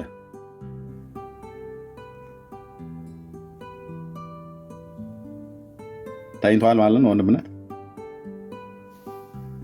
ያ የልጅ አባት ስትሆን እኮ ስታስተኛ ያስተኛል መተኛት። ትናንትና ባባ አስተኛኝ ብላ ትንሿ ልጅ ምሽት ላይ ነይ እንተኛ ብዬ ከኔ ጋራ ገባን እና ገብተን ተኛና አልጋችን ላይ። ሌላው ቤተሰብ ገና አልተኛም። እሷ ቀን ስላልተኛች መተኛ ትፈልጋለህ ብላ ይዛኝ ገባች። ከባባ ጋር ገብታ አብረን ተኛን። እኔ የለውም አልኩ በዛው ቀድመ። ከዛ የሆነ ጫጫታ ምናምን ነገር ስሰማ ስነቃ እስሬ የለችም እና እሷ መታታች ሳሎን ትጫወታለች። እኔ አለሜን እቀጭላለሁ እና ያስተኝታ ና ላስተኛ ብላ እንደወሰደች ነው እንትን ያልኩት። አይ ኖ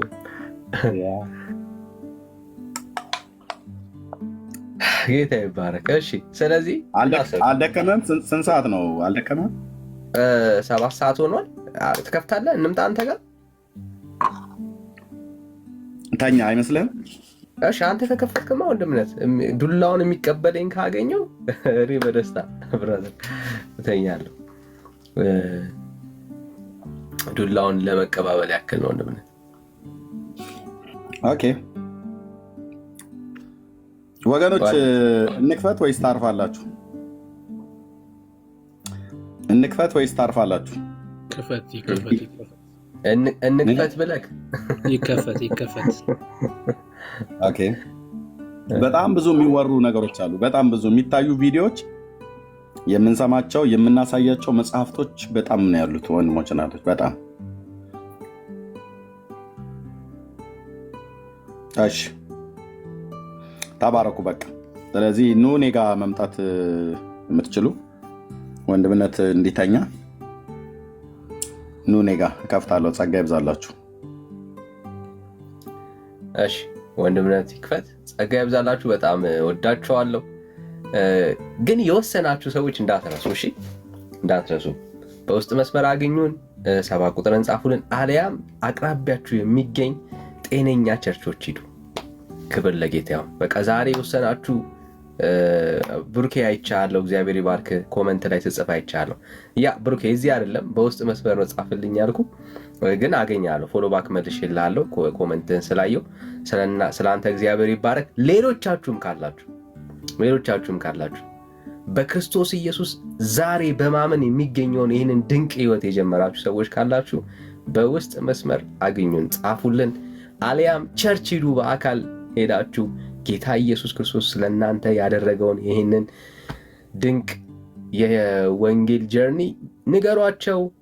በቸርቿ መሰረት ደግሞ ጌታ መቀበል ካለባችሁ ድጋሚ ጸሎት ካስፈለገ ሁሉን ነገር ይነግሯቸዋል። ወንጌል ይቀጥላል። እኛም ድነን የቀረነው ልክ እንደናንተ ነው። ነግሬያቸዋለሁ። ጸጋ ይብዛላችሁ። ወንድምነት ከፍቷል። ጉዞ ወደ ወንድምነት ኮስት ላድርገውና ትንሽ ወደሱ ሙቭ እናደርጋለን። ጸጋ ይብዛላችሁ። ሌሎቻችሁን ወንድምነት ጋር እንገናኝ።